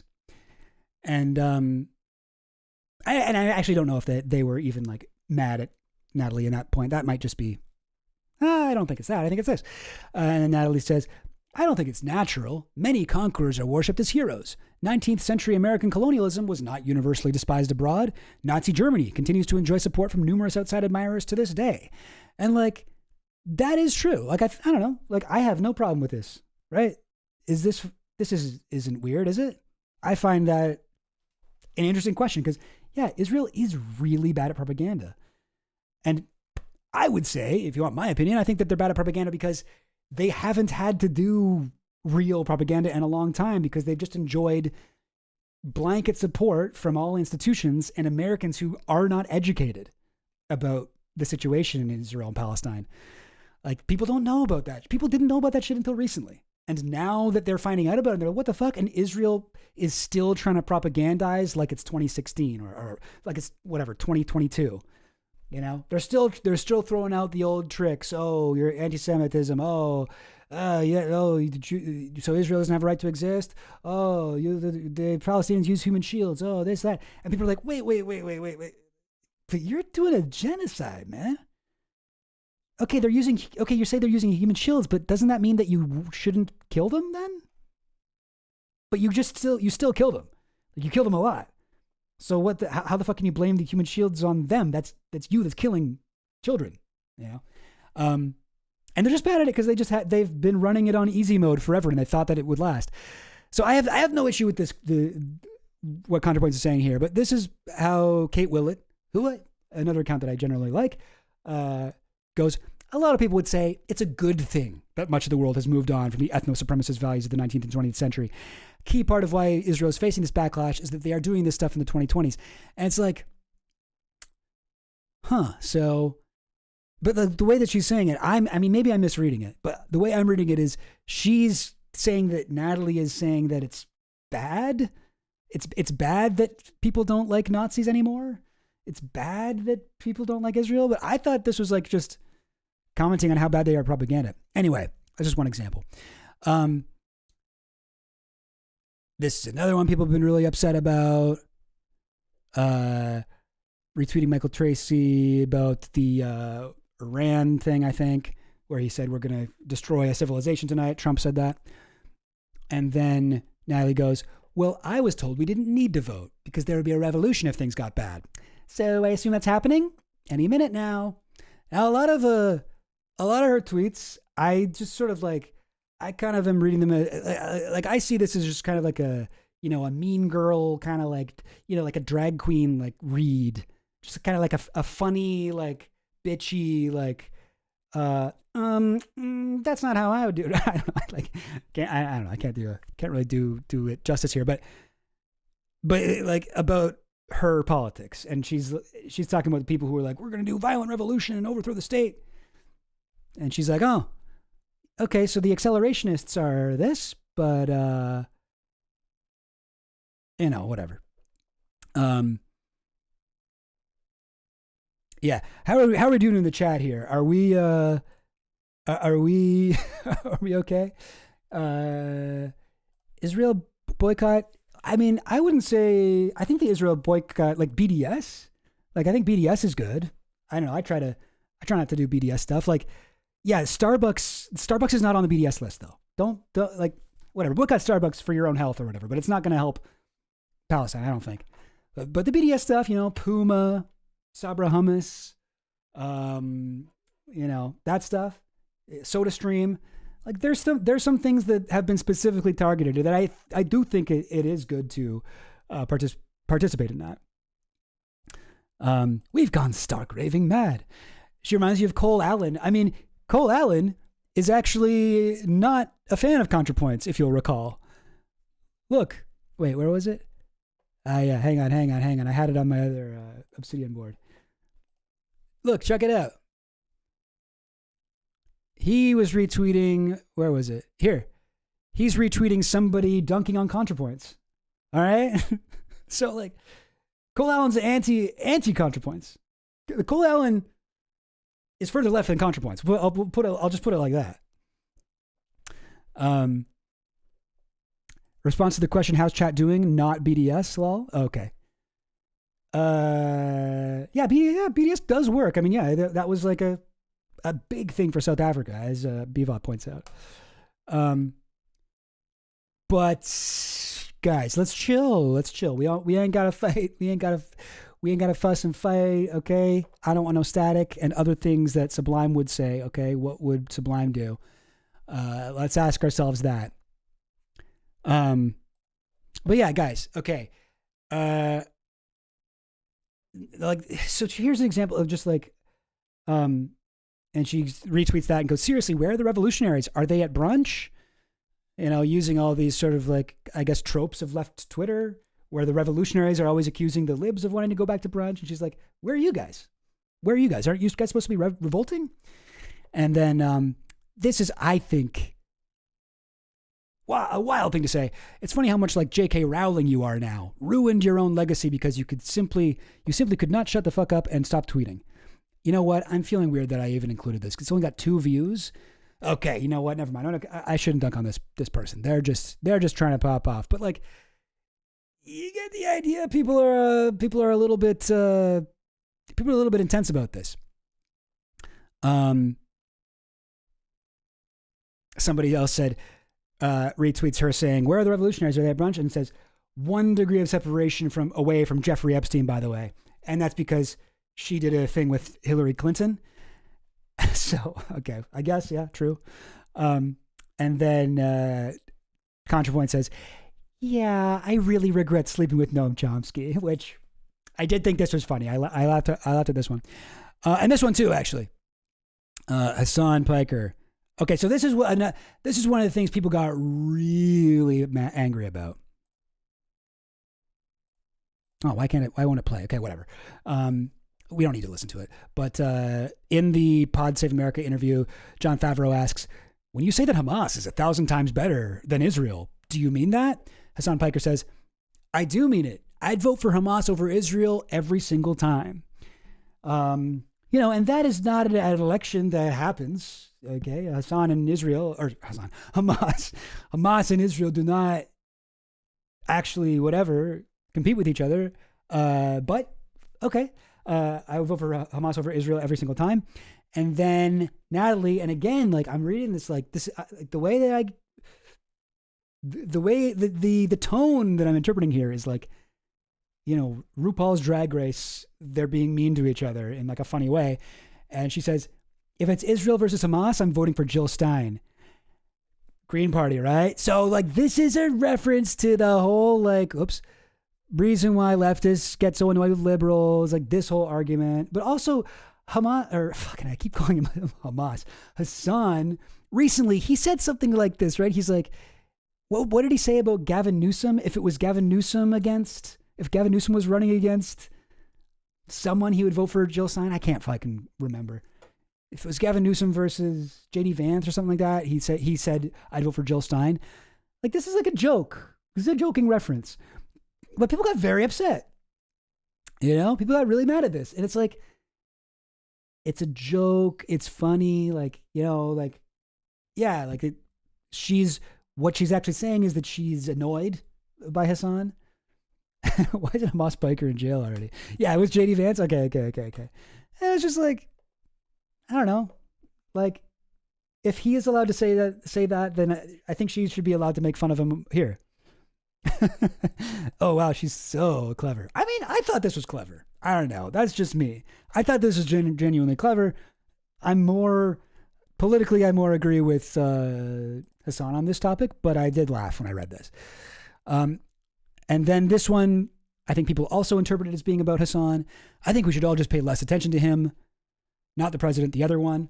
And let's bear in mind, there's a war happening. There's lots of things going on, but like the trending topics every day are like, is Hassan Piker good for the Democrats? Is Hassan Piker's not the enemy? Hassan Piker is evil and the Democrats shouldn't be with him. This, that, like there's so many news stories about Hassan. And she tweeted this. I think we should all just pay less attention to him, not the president, the other one. Okay. Like I didn't laugh at it. I didn't laugh, but whatever. Like she doesn't even mention him by name here. But I find people are like, I don't know. People get very intense about Hassan, and I mean, fiance Goblin is a very big Hassan fan, and I remember I was hanging out with some people, and somebody mentioned like, "Oh, Hassan" or whatever, and it's like just like a little bit dismissive of Hassan, and she's like, "What? And why don't you like Hassan? Why? Sorry, no, explain right now. Why don't you like Hassan?" And I was like, "Babe, it's okay. Like, we don't need to do that." And like, he's not a politician, okay? He's a streamer. He's doing really well right now. Like, we don't need to go like K-pop stan mode, all right? We can just allow people to not like the same influencers as us. That's fine. That's totally fine. Some people really need to log off from Twitter. Yes, Biva, 100% true. How much time does she spend complaining about randos on her left versus complaining about people with actual power? Yeah, no, I mean, she does complain about like Trump and stuff, but like I think she gets like so much hate from left Twitter that it makes sense to me that she talks about them a lot. It's a feedback loop. Right? And I mean, like, okay, what's the worst thing she said here, really? What would you guys say is the worst thing she said?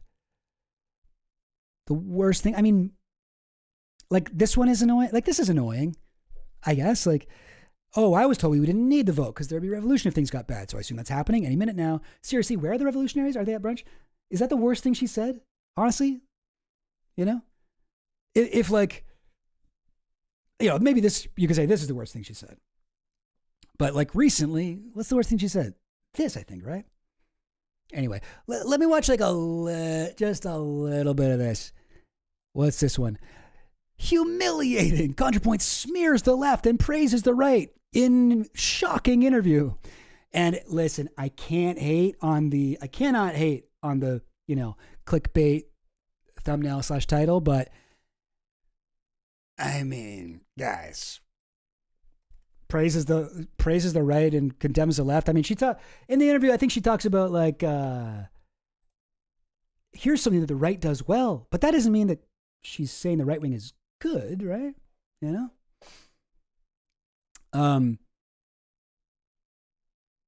I don't know.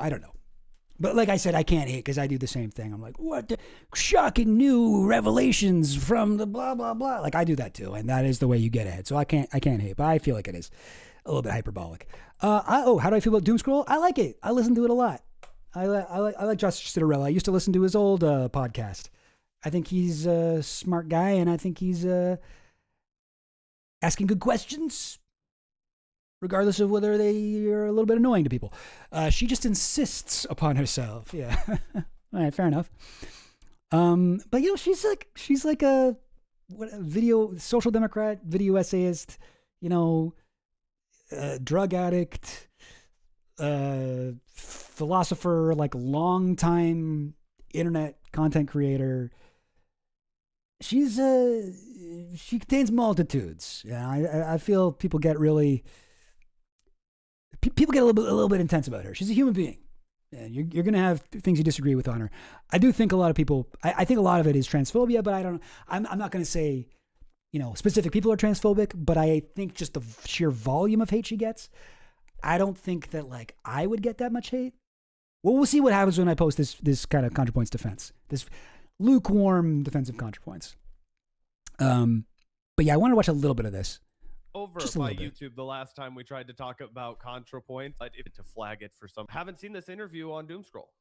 Yeah, this was pretty interesting. Like I mentioned at the top of the show, I've been saying that ContraPoints, you know, needs to go on either go on a show and do an interview where she explains some of her criticisms of the left, or she needs to put out a video herself, because just constantly weighing in with petty tweets is a weird, bad look, in my opinion. And I don't think a lot of her opinions really translated in a very substantive way. It just, again, it came off like weird, you know, Destiny style shit posting in the most petty possible. Like Destiny, look, I don't really know what he means by that, but like Destiny says shit. Destiny says some fucking shit. Doesn't Destiny like tweet the N-word and stuff, and like, you know, defending Kyle Rittenhouse and stuff like that? Like, she's doing Destiny style stuff?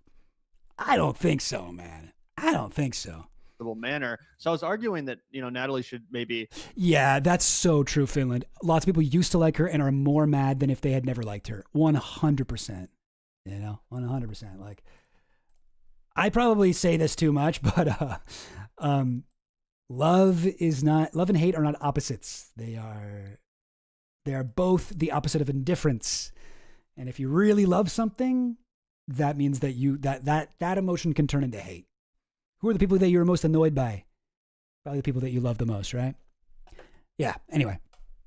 Release a video about this, or talk to someone, debate someone, something like that. Well, I kind of got my wish this morning when Joshua Citarella dropped a new Doomscroll interview with Natalie. And this was pretty cringe right off the bat. Not even 5 minutes in. Okay, let's see what they have to say about this. Let's see what they have to say. The interview. Natalie starts whining about the left in a very Anna Kasparian fashion. So I'm definitely excited to get your opinion. Oh, interesting. Because Anna Kasparian, I feel like, and you know, like I would probably be a little bit nicer to Anna Kasparian than a lot of people here, but I'm much more upset about Anna Kasparian. I think that she is, you know, I think that she has left the left. You know, I think she's really done that, like that Naomi Klein sort of formula, like midlife crisis plus social media addiction plus whatever it is, delusions of grandeur divided by, I don't know, whatever. Like Anna Kasparian has definitely, I think, made a turn, and she's like defending Tucker Carlson and stuff like that. I would not put her in the same box as ContraPoints, but anyway. On this and see the sort of cope and, you know, the lashing out at the left that we're about to see, which is pretty interesting. So do you want to take a look? Absolutely. Guess that you could, for you know, sure. say like libertarian. Now, I just want to say, you can see the power dynamic between these two guys from, they both have the same mic? I guess they do both have the same mic, because I thought one of the guys had like the, whatever it is, Shure SM7Bs or whatever. You're thinking of Naomi Wolf? No, I'm thinking of Naomi Klein. In her book Doppelganger, she writes a formula for when people like Naomi Wolf leave the left and become right-wing people. It's like Matt Taibbi, you know, Naomi Wolf, who else? Glenn Greenwald. I would say it works with like Flesh Simulator, people like that, where it's like social media backlash, midlife crisis, social media addiction, whatever. I forget. There's a certain confluence of events that cause people to actually become like right wing, and I think it's pretty smart. But yeah, yes, it's something Naomi Klein was describing. She came up with the formula. Not something that Naomi Klein did. Yes, exactly. Sorry, yeah. If it sounded like I was saying Naomi Klein did that, that's not what I meant. All right, sorry. Let's get into this. What do they think about the thing? Out at the left that we're about. For sure. You know, say like libertarian to, you know, whatever kind of skeptic. But I also think that like the right is so talented at kind of, in a soft kind of way, they love bomb, right? I mean, I've experienced it myself when in periods, this has happened on a recurrent basis for 10 years. But this is true, right? Like this, like I am not saying the right wing is good or like it's good to be a conservative. Like, but they do love bomb and they kind of like poach people. Like they reach out to people. They're like, oh wow, the left is being really mean to you, eh? Like they are a broader coalition, and they're not as everyone needs to agree with everything I say kind of thing as people are on the left, and that makes them stronger. And I think it's fair to point that out, right? Like I think that's fine. Greenwald has cooled out on that a little recently. Good. That's great. As every few months, like some large faction of the online left decides that I am like the villain of the month, right? And it will just be a mass. It doesn't bother me that much anymore, because it's kind of become like, well, there's only so many times it can happen before you start like taking it less seriously.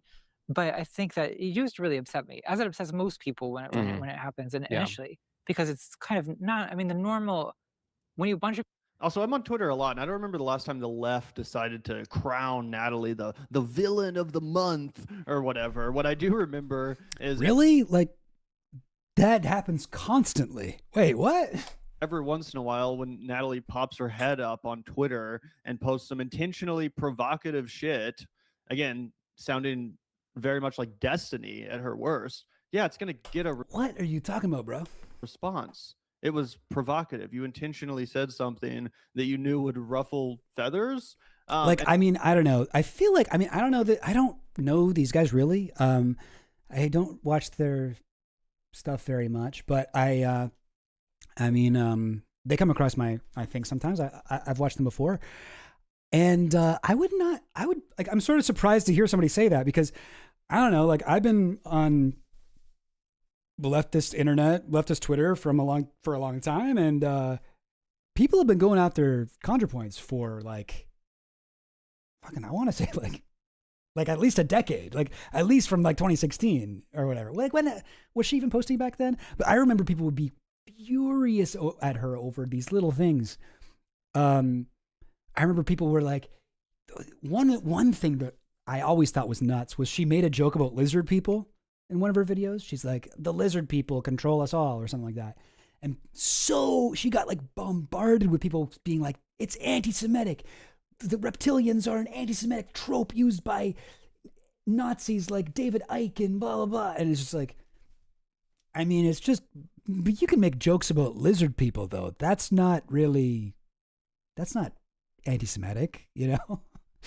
Like, Natalie would struggle to be 1/1,000,000th of Destiny at his worst. Yeah, like, I feel that that's true, you know? She ain't on a weekly rotation as long as she's actually tweeting. Yeah. Pretty much. I mean, like, people are, it's just, she's one of those people where, like, no matter what she says, I think, people will get angry. Like, I have a friend, and I have a friend who, he really hates her, and he knows that I'm like, yeah, she's fine. And every like week, he'll send me one of her tweets and be like, can you believe this? How evil can you get? And I'm always like, can you explain what, like, I genuinely don't know why you're mad. Like, what is bad about this? He's like, don't you get it? She's coming after Hassan. And now of all times. And I'm always like, I'm giving him a dumb voice, and he might watch this, so I'll dial it back a little bit. But like, I don't know. Like, I guess people have different opinions on this. I know that maybe I'm in the minority here, but I'm glad to see that, you know, you guys aren't, you guys in the chat don't seem extremely pissed. Yeah. Cancel culture is annoying. There's no middle ground between perfect and evil. Yeah. I agree with all that. And I will say, I do think ContraPoints probably has the best cancel culture video. One of the best anyway. Yeah. And like, when did that video come out, right? Remember her video on cancel culture? Because she was like, if you think she's getting a lot of hate now, like, oof. When was the cancel video? ContraPoints. It was because she had canceling 6 years ago. So she's been getting shit on Twitter for at least 6 years. I think the main thing here was she had the guy, Buck Angel, the trans man porn star who's like a trans medicalist. She had him do a voice in one of her videos because he reached out and he's like, I'm a fan. And she had him do the voice of John Waters. He just read like a John Waters quote. And like, I didn't know that he was a trans medicalist. I don't think she knew he was a trans medicalist, but he was a famous guy and blah, blah, blah, blah, blah. And people were like, how dare you platform this like bigot? And I just feel like, you know, that's too intense. That's too intense. That's too intense of a thing to get mad at.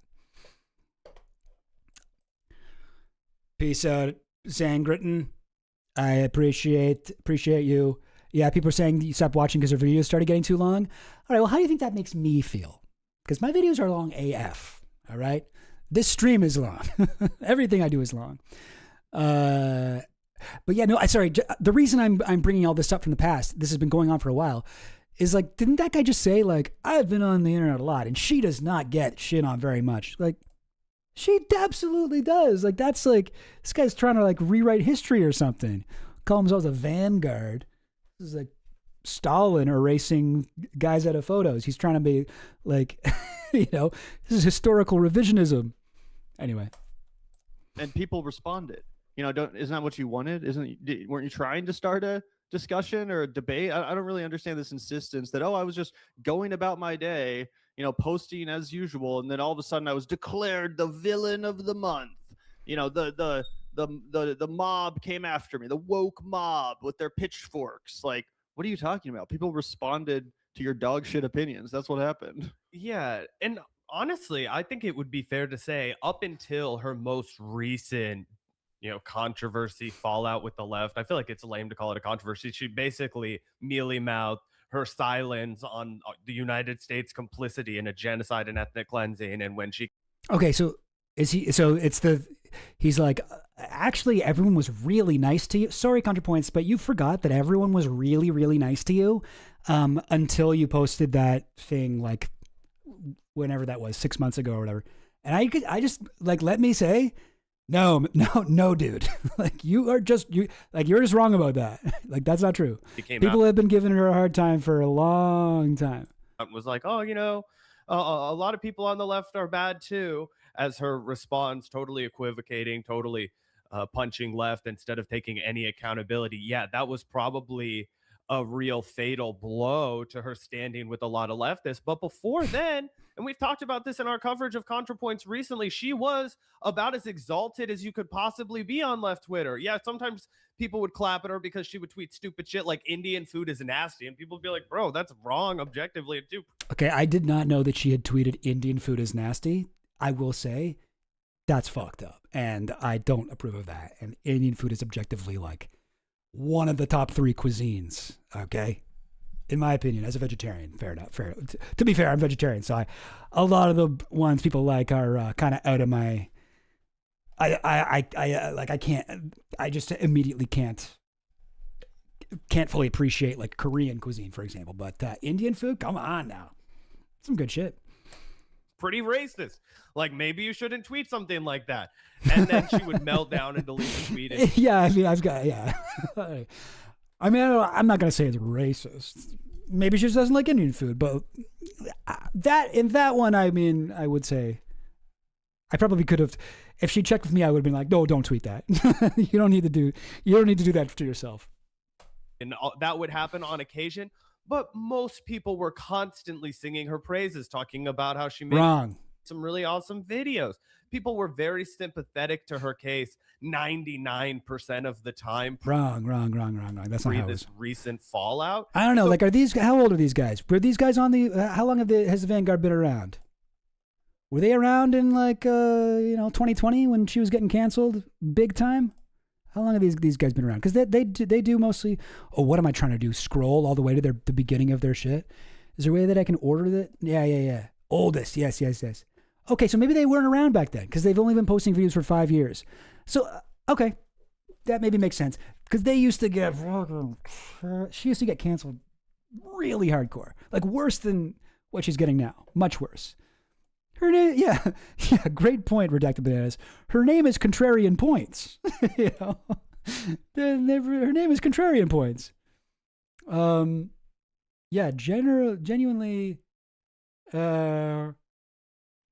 Wait. What's this? Hang on a second. Hang on a minute. Yo, ContraPoints vindicated? What's this? This is what they're talking about? She said the opposite of that.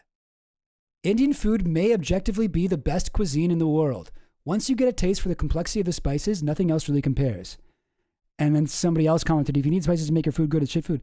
Wait a minute. That's good though. Wait. Why are we mad about that? Sorry, I know you guys can't see, but okay, there we go, right? Okay, this is slander then. This is fucking crazy. This is not true. Okay, I mean, so he must have been misremembering a little bit. This is the thing, like so often, like you ever like hanging out with your friends and you're like, oh, I really like this guy, you know, like this musician or this YouTuber or this like whatever TikTok guy, this actor, and then be like, oh, I think he got like mega canceled over something serious. You always got to be like, oh, what was it? And like a lot of times they'll be like, I don't remember, but it was bad. Like I think it was like something really serious. Like you got to look into it, okay? Case in point, the one thing I was like, okay, hang on, really? She said that? Turns out no. That is not what she said. She said literally the full opposite of that. So like, you know, that's how a lot of people do that. Not gonna lie. A lot of people do that. That's not just this guy. I do it too. I do that too. But we always got to be careful with these things. So for her to frame it like she's been in this long, arduous battle with the left, I feel like is totally dishonest. Well, Zach, she's about to explain exactly why that's happened, the exact phenomena that you're discussing. She has some analysis to share. I don't want to watch too much more of this, but we'll watch this one more point and then I'll call it a day. Are screaming at you and telling you you're a horrible person. I mean, the ego's instinct is to defend itself, right? But when that's often happened to me, I often am reached out to by people on the right who are like, hey, like I see what's happening to you on Twitter. That's like really horrible what they're saying to you. Like, do you want to come on my podcast sometime? Right. Like that's kind of their like recruitment method. Is like they reach out, they sort of exploit the divisiveness and the vitriol of leftist spaces to kind of like lure people out. So division. Yeah. Well, and especially because like there is like a genuine kind of like tall poppy syndrome type thing on the left. I mean, we've sort of talked about what this. is tall poppy syndrome? Okay, so tall poppy syndrome is a notion that like tall grass gets cut, let's say. So like if you rise to a certain level of prominence, the left become the target. turns on you. Yeah. And I think part of that is the same hipster mindset that leads leftists Can to we turn pause on it one more time? That's such horseshit. I did think of another ContraPoints. Well, I mean, yeah, I think that that's largely true. I think that like when people get to a certain prominence, like people tend to turn on them. People, I don't know that it's like a conscious thing people do, but I think there's like a general kind of drive that people have to, they like to watch someone get torn down.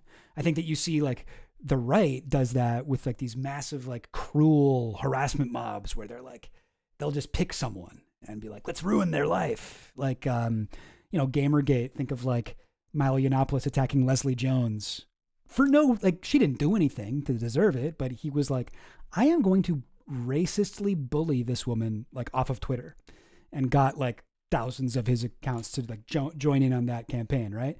Like that's one way. And the left, we're not like that, but like I think we have the same instinct and the same kind of like, I don't know, lust for blood in a way. But when we do it, we want to be able to like pat ourselves on the back the whole time. And we want to be doing harassment mobs that are for good. Like we like to at least tell ourselves a story that the person we are harassing is deserving of it, or is a bad person in a way, or an unperson that is problematic and blah blah blah, and is reinforcing heteronormative, patriarchal, white supremacist, capitalist values, or whatever it is. Like the left can be pretty vicious, right? Like I think we all know this. So yeah, like again, I don't really get the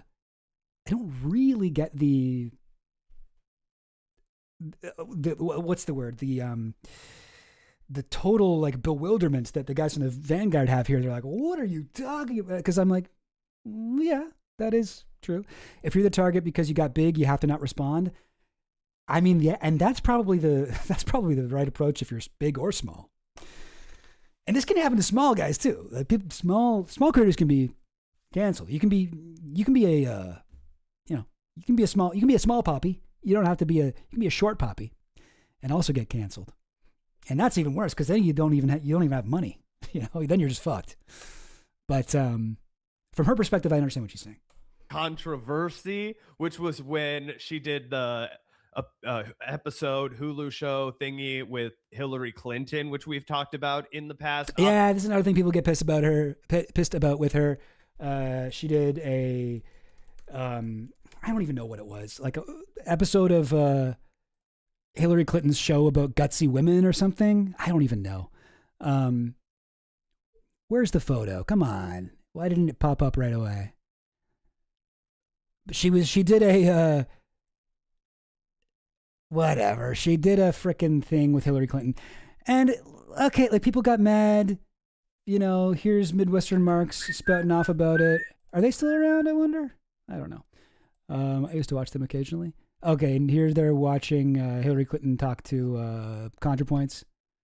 And here's With Z Squirrel talking about it. clothes and hats, you have to grab people's attention and then hold it. Oh, ContraPoints, you guys wear so many clothes and hats. Oh, what's that like? And it's like, I don't know, man. Who cares? Like, what the fuck?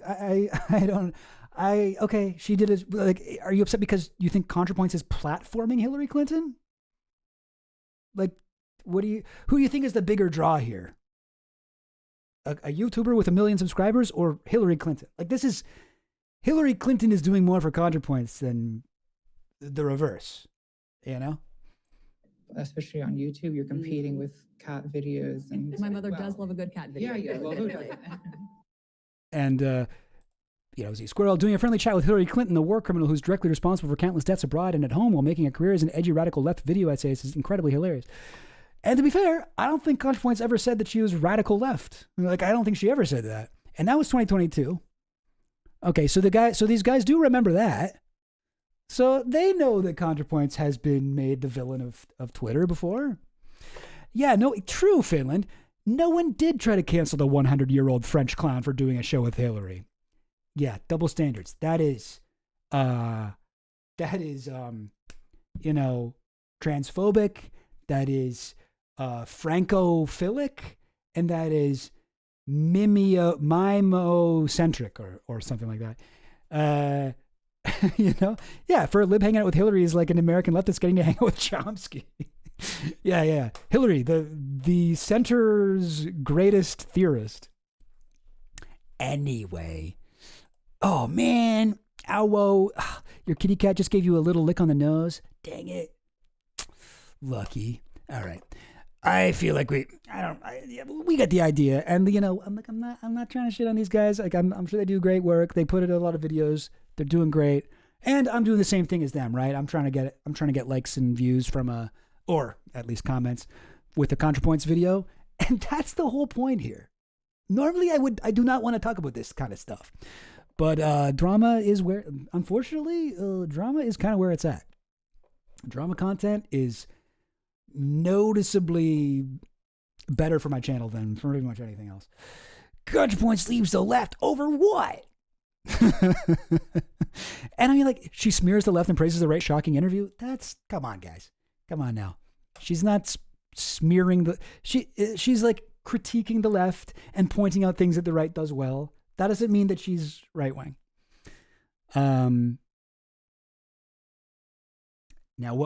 But there are good reasons to hate ContraPoints, and I'm about to show you, okay?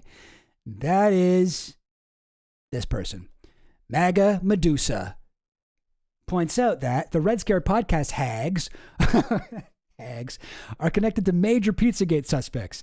They're connected to Walter Pierce, who allegedly provided sex trafficking victims for Jean-Luc Brunel's model agency MC2, with Rachel Chandler, who's connected to Epstein through MC2, and Ghislaine Maxwell herself. It's kind of conflating, QAnon stuff with actual Epstein stuff.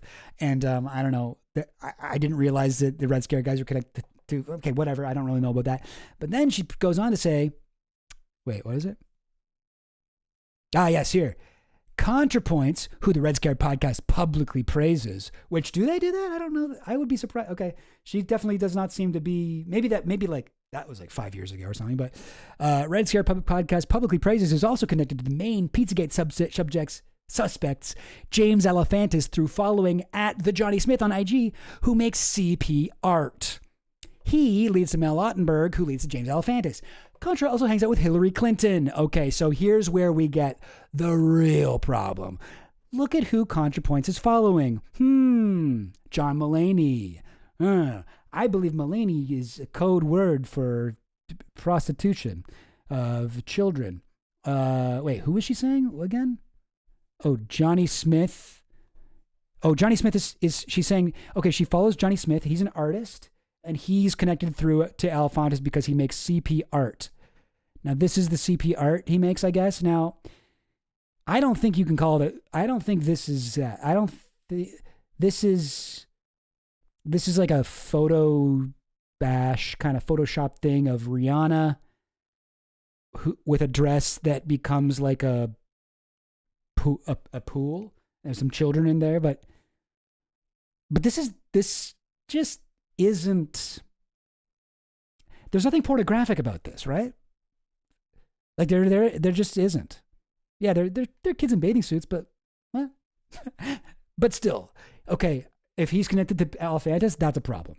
That's a problem. And this is how he's okay. I see. She's showing that Melzi. Wait, who's Melzi? Who's Melzi? Okay, because all right. Okay, no. Sorry. All right, so get this, guys. We got it.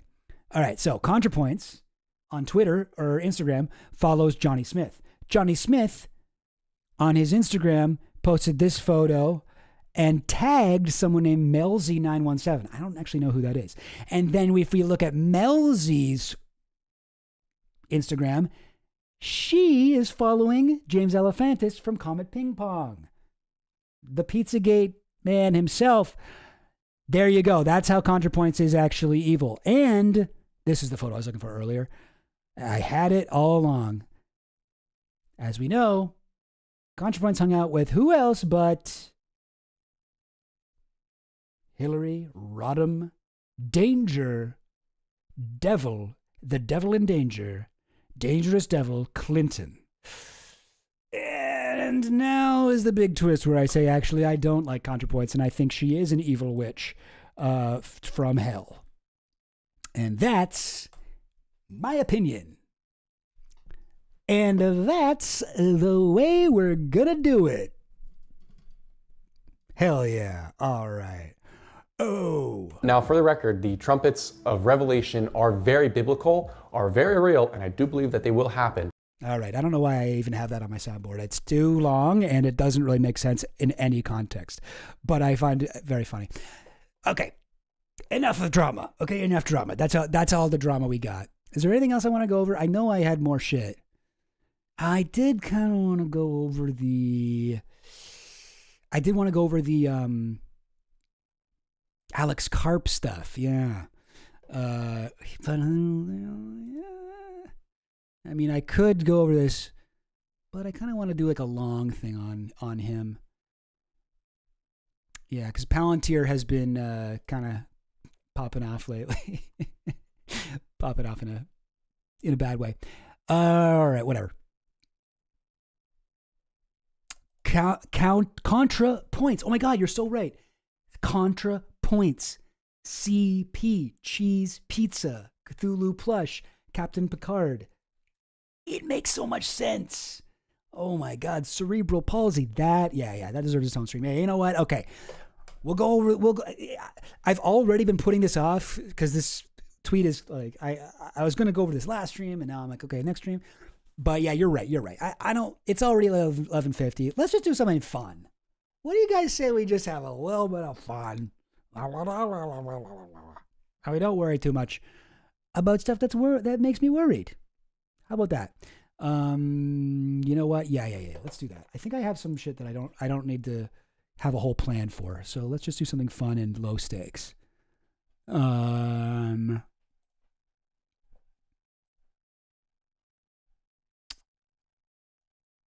fuck, this is...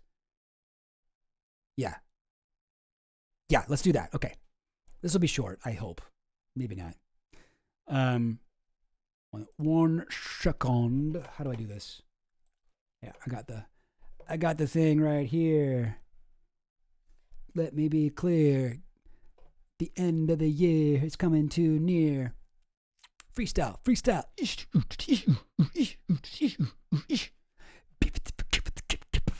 All right, that's the little theme song, and here we go. Okay, TMZ, drama.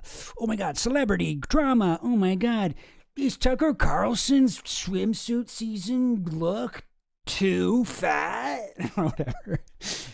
TMZ, did they always do like political stuff like this? I thought they were mostly like, let's accost celebrities outside of their homes or whatever. But whatever. Let's do this. Okay, so here's a little 44-second video from Tucker Carlson, and hopefully this is going to kill the next 8 minutes, and then I'll call it a day. Here we go. You and I and everyone else who supported him, you wrote speeches for him, I campaigned for him. I mean, we're implicated in this for sure. Talking about Donald Trump, by the way, if you didn't know. I'm talking about Donald Trump. Yes. It's not enough to say, well, I changed my mind, or like, oh, this is bad, I'm out. It's like, in very small ways, but in real ways, you and me and millions of people like us are the reason this is happening right now. Yes. So I do think it's like a moment to wrestle with our own consciences. We'll be tormented by it for a long time. I will be. And that's crazy. Okay. And I want to say I'm sorry for misleading people. It was not intentional. That's all I'll say. Boom, boom, boom. All right. So here's the thing, right? There's been a vibe shift on the right. No one likes Trump. Like I was saying, least popular president in, modern history, at least, maybe ever. I don't know. He's got very low approval rating, even among Republicans. I was going to say even among his supporters, but that doesn't make sense. So even his supporters don't support him. Well, then they're not his supporters. But people don't like Trump. And it's officially, we're enough into the campaign. He's got the election. Project 2025 is underway, well underway. ICE is locking people up. The authoritarian takeover of the government is happening. Any potentially enriching aspect that Trump can get from the White House. He's torn the copper wiring out of the walls. He's cut USAID funding. He's done his fucking pump and dump whatever, like crypto rug pull schemes. I don't know what half of that means, but you get the idea. The guy has done his Tony Soprano. The Sopranos, when Tony Soprano that guy loses at poker, and then Tony's like, okay, well, I'm just gonna take everything you own. Cool, you own like a sporting goods store, great.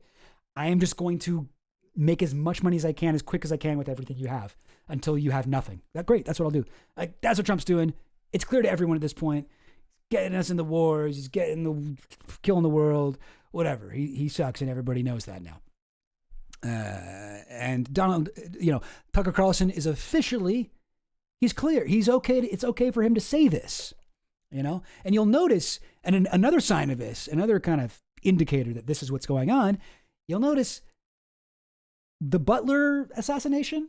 That attempt where Thomas Crooks shot Trump and whatever, it hit his ear or whatever it was, hit the teleprompter on a piece of glass, hit his ear, whatever hit his ear, got blood on his face.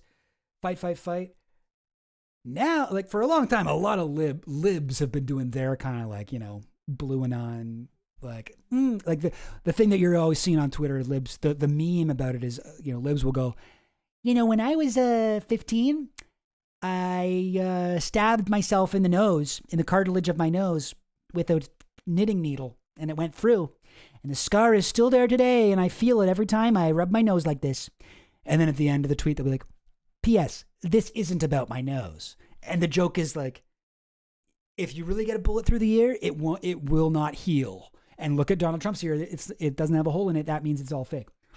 So that's the fucking discourse on the conspiracy brained lib side for fucking 8 months or however long it's been, and just recently it's crossed over. Because you'll notice if you believe in any conspiracy theories, you probably only believe in the ones that align with your political beliefs, right? You're not going to be like a George Bush supporter who also thinks he knocked down the towers. You're not going to be you're not going to be a massive Zionist who also thinks Israel killed Charlie Kirk, right? That's just not what you're going to think. And so when you see all these right-wing people now, including Tucker Carlson, although it wasn't in that clip, but I've seen him in other clips, talking about how oh God, what's the point I'm trying to make here? Sorry, I'm coming to something here. You'll notice when you see people on the right talking about how, now they're getting on the train that the libs have been on for so long, that the Butler assassination attempt was faked. That indicates that their political alignment has shifted when it comes to Trump. So Tucker's picked up on that, and he's saying now, this is crazy. I apologize for endorsing him. The very end here. What is it? And I want to say I'm sorry for misleading people. It was not intentional. That's all I'll say. I'm sorry for misleading people. It was not intentional. I mean, Tucker Carlson was at the White House slapping Trump on the back and laughing with him as he told him about his plans for Venezuela, a month ago, recently. Anytime I say month, don't take that literally. I don't exactly know when it was, but it was fairly recently.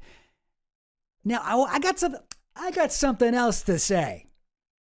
Okay, I got something else to show you over here, okay? Because here's the thing about Tucker Carlson, a guy who everyone trusts, America's most trusted man in news, all right? And this is from this is from 2023, this news story. But when there was a defamation suit against Fox News over the Dominion voting scheme, yeah, exactly. Tucker worked for 8 years on Trump. Yeah, Tucker's always been supporting Trump in public. But there was a $1 billion settlement between Fox and Dominion when they were the voting, because again they were following what Trump was saying. Yeah, the 2020 election was rigged. they were like, yeah, it was rigged. And in 2020, they were like, oh, blah, blah, blah, blah, blah, blah, blah, making up all this shit about the voting suit and voting machines. And the voting machine company's like, excuse me, we're very much not rigged. Fuck you guys, we're suing you. And they won.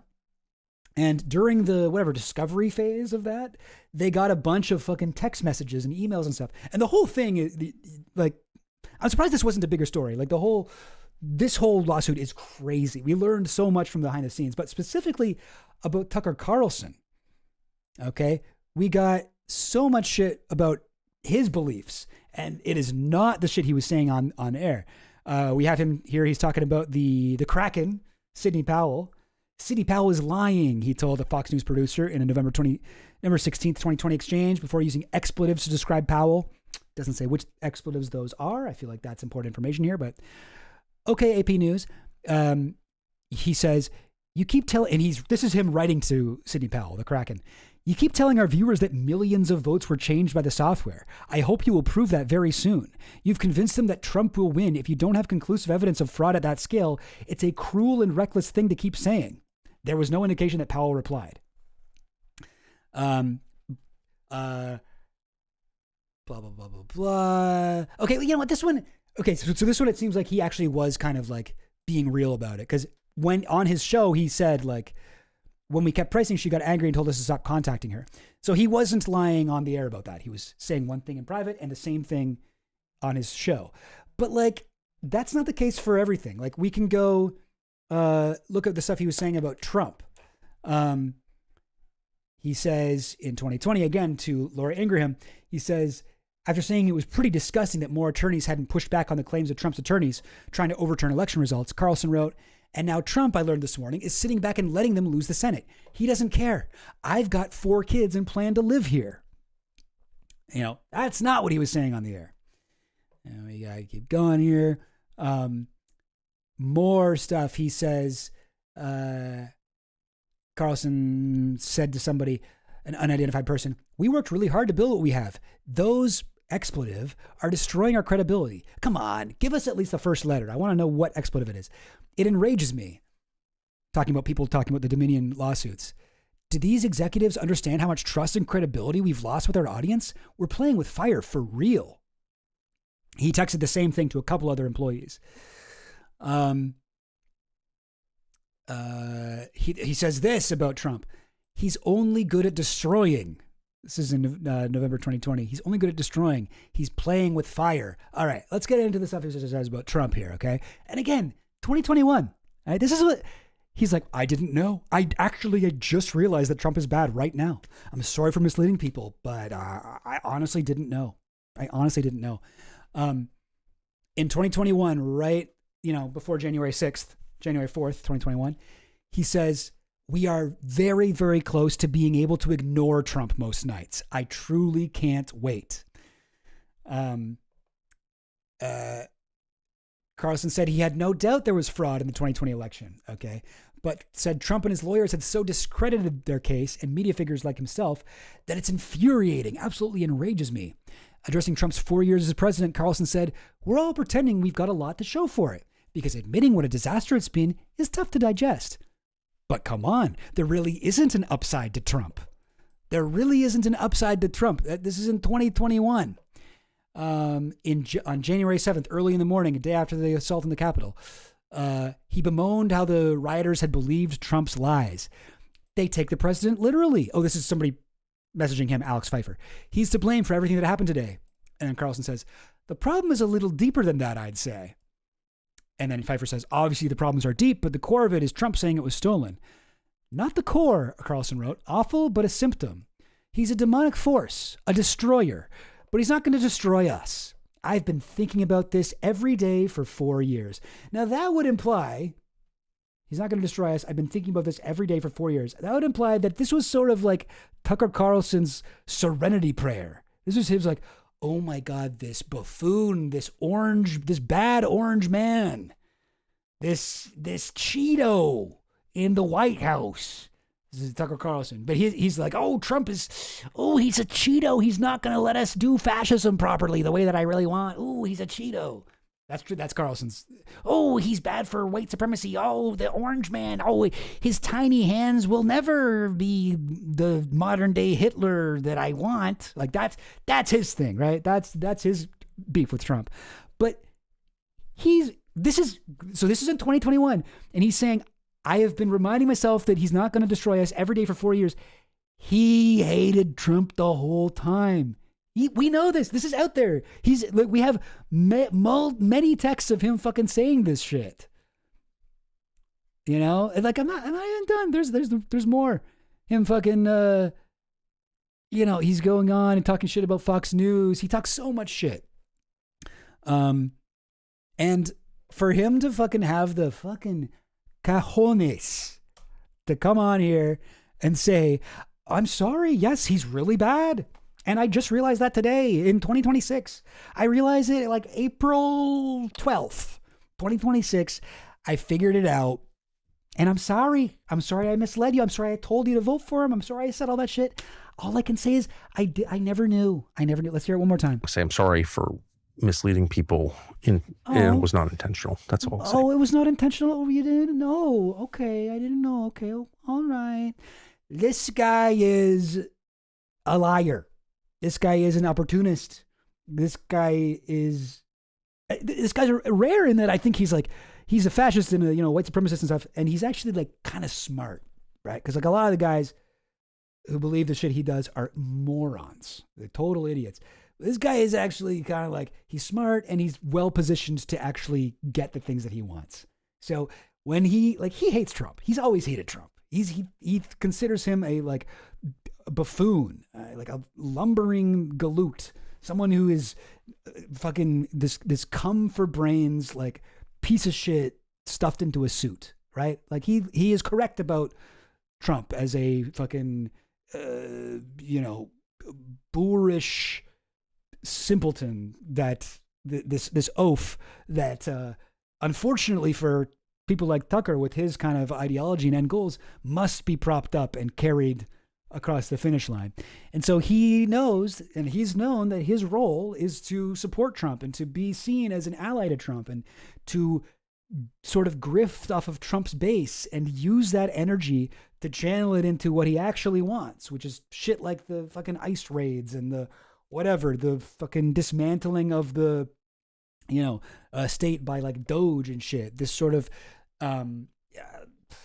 dark enlightenment, like Mencius Moldbug type power moves that the Trump administration and the fucking, techno oligarchs have been putting through. He knows that. And he knows that that's what he wants and that's what he supports. That's what he's trying to get to, right? So yeah, I find this absolutely infuriating that this fucking piece of shit here, this like completely like I don't know, cruel like vampire, okay, this demon is out here giving people, like, telling people the thing, he's turning on Trump at the exact point in time that it's most politically expedient for the awful shit that he wants to happen. Like, it's too late now for Trump's in. Trump's in for the rest of his term. He's not out. He's not getting impeached. I mean, maybe he will get impeached, but that doesn't do anything. You know, Tucker's got what he wants, and now he's like, I'm going to be on the right side of history. I'm going to be able to say when J.D. Vance is running, I've been against Trump for years. I've been against Trump for years. What do you mean? Like, it's so calculated, and it pisses me off that like more people can't just instantly see this. Anyways, you guys know what I'm saying? All right. Gang. Yes, ball knowledge. Orange man bad. Yeah, orange man bad. Orange man bad for real, but like, I don't need to hear that from Tucker in fucking April 2026. The only thing Tucker didn't like about Trump was he was far too much of a Zionist, plain as that. I mean, Tucker's been pretty Zionist up until recently. You know, I think he didn't like Trump for a lot of reasons before. Trump represents like a sort of like, you know, beef-witted like clown fascism that is aesthetically, I think, offensive to fascists like Tucker. Yeah, people are obsessed with Trump, so Tucker's leaving with them, so he can lead them back to Trump when this blows over. Yeah, maybe. I mean, I can see that. I can definitely see that happening, actually. I mean, if it becomes politically expedient for Tucker to, again, ally with Trump, he will go there. But I actually don't know that will happen. Yeah, white nationalist, for sure. Yeah, he's a... Sorry, yeah, did it sound like I didn't think that? He for sure is definitely a white nationalist. He was like one of the biggest proponents of the Great Replacement theory, right? I think being anti-neocon was a real thing for like paleocons. Yeah. And a lot of people say neocon like it's fucking, like Alex Jones says globalist, right? It's like, just means Jews. It's good cop, bad cop. Yeah, Zionism don't go together. Like he's reading the room. He's reading the fucking tea leaves. You know, he turned against Israel at the exact right time too. You seeing like, oh, Fuentes is big now. Oh, this is big. Oh, that's big.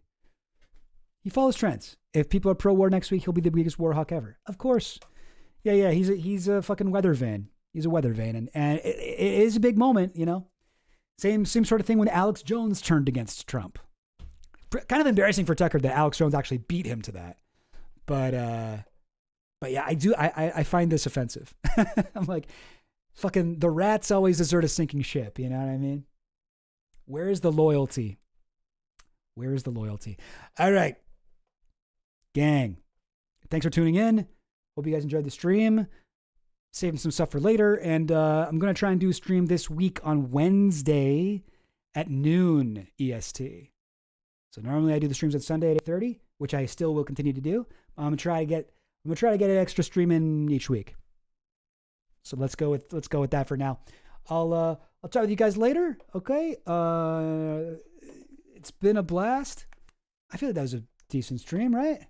My guys told me I did good. Please. But yes, appreciate everybody here. Biva, Finland, Damon 10, Redacted Bananas, Vim Van Voom, Awo, Stubbins, Carol Gabranovich, Big Jerry with a W, Awo, did I already say? And Scum. The whole gang is here. You guys rock. Until next time, which will be Wednesday at noon. Peace.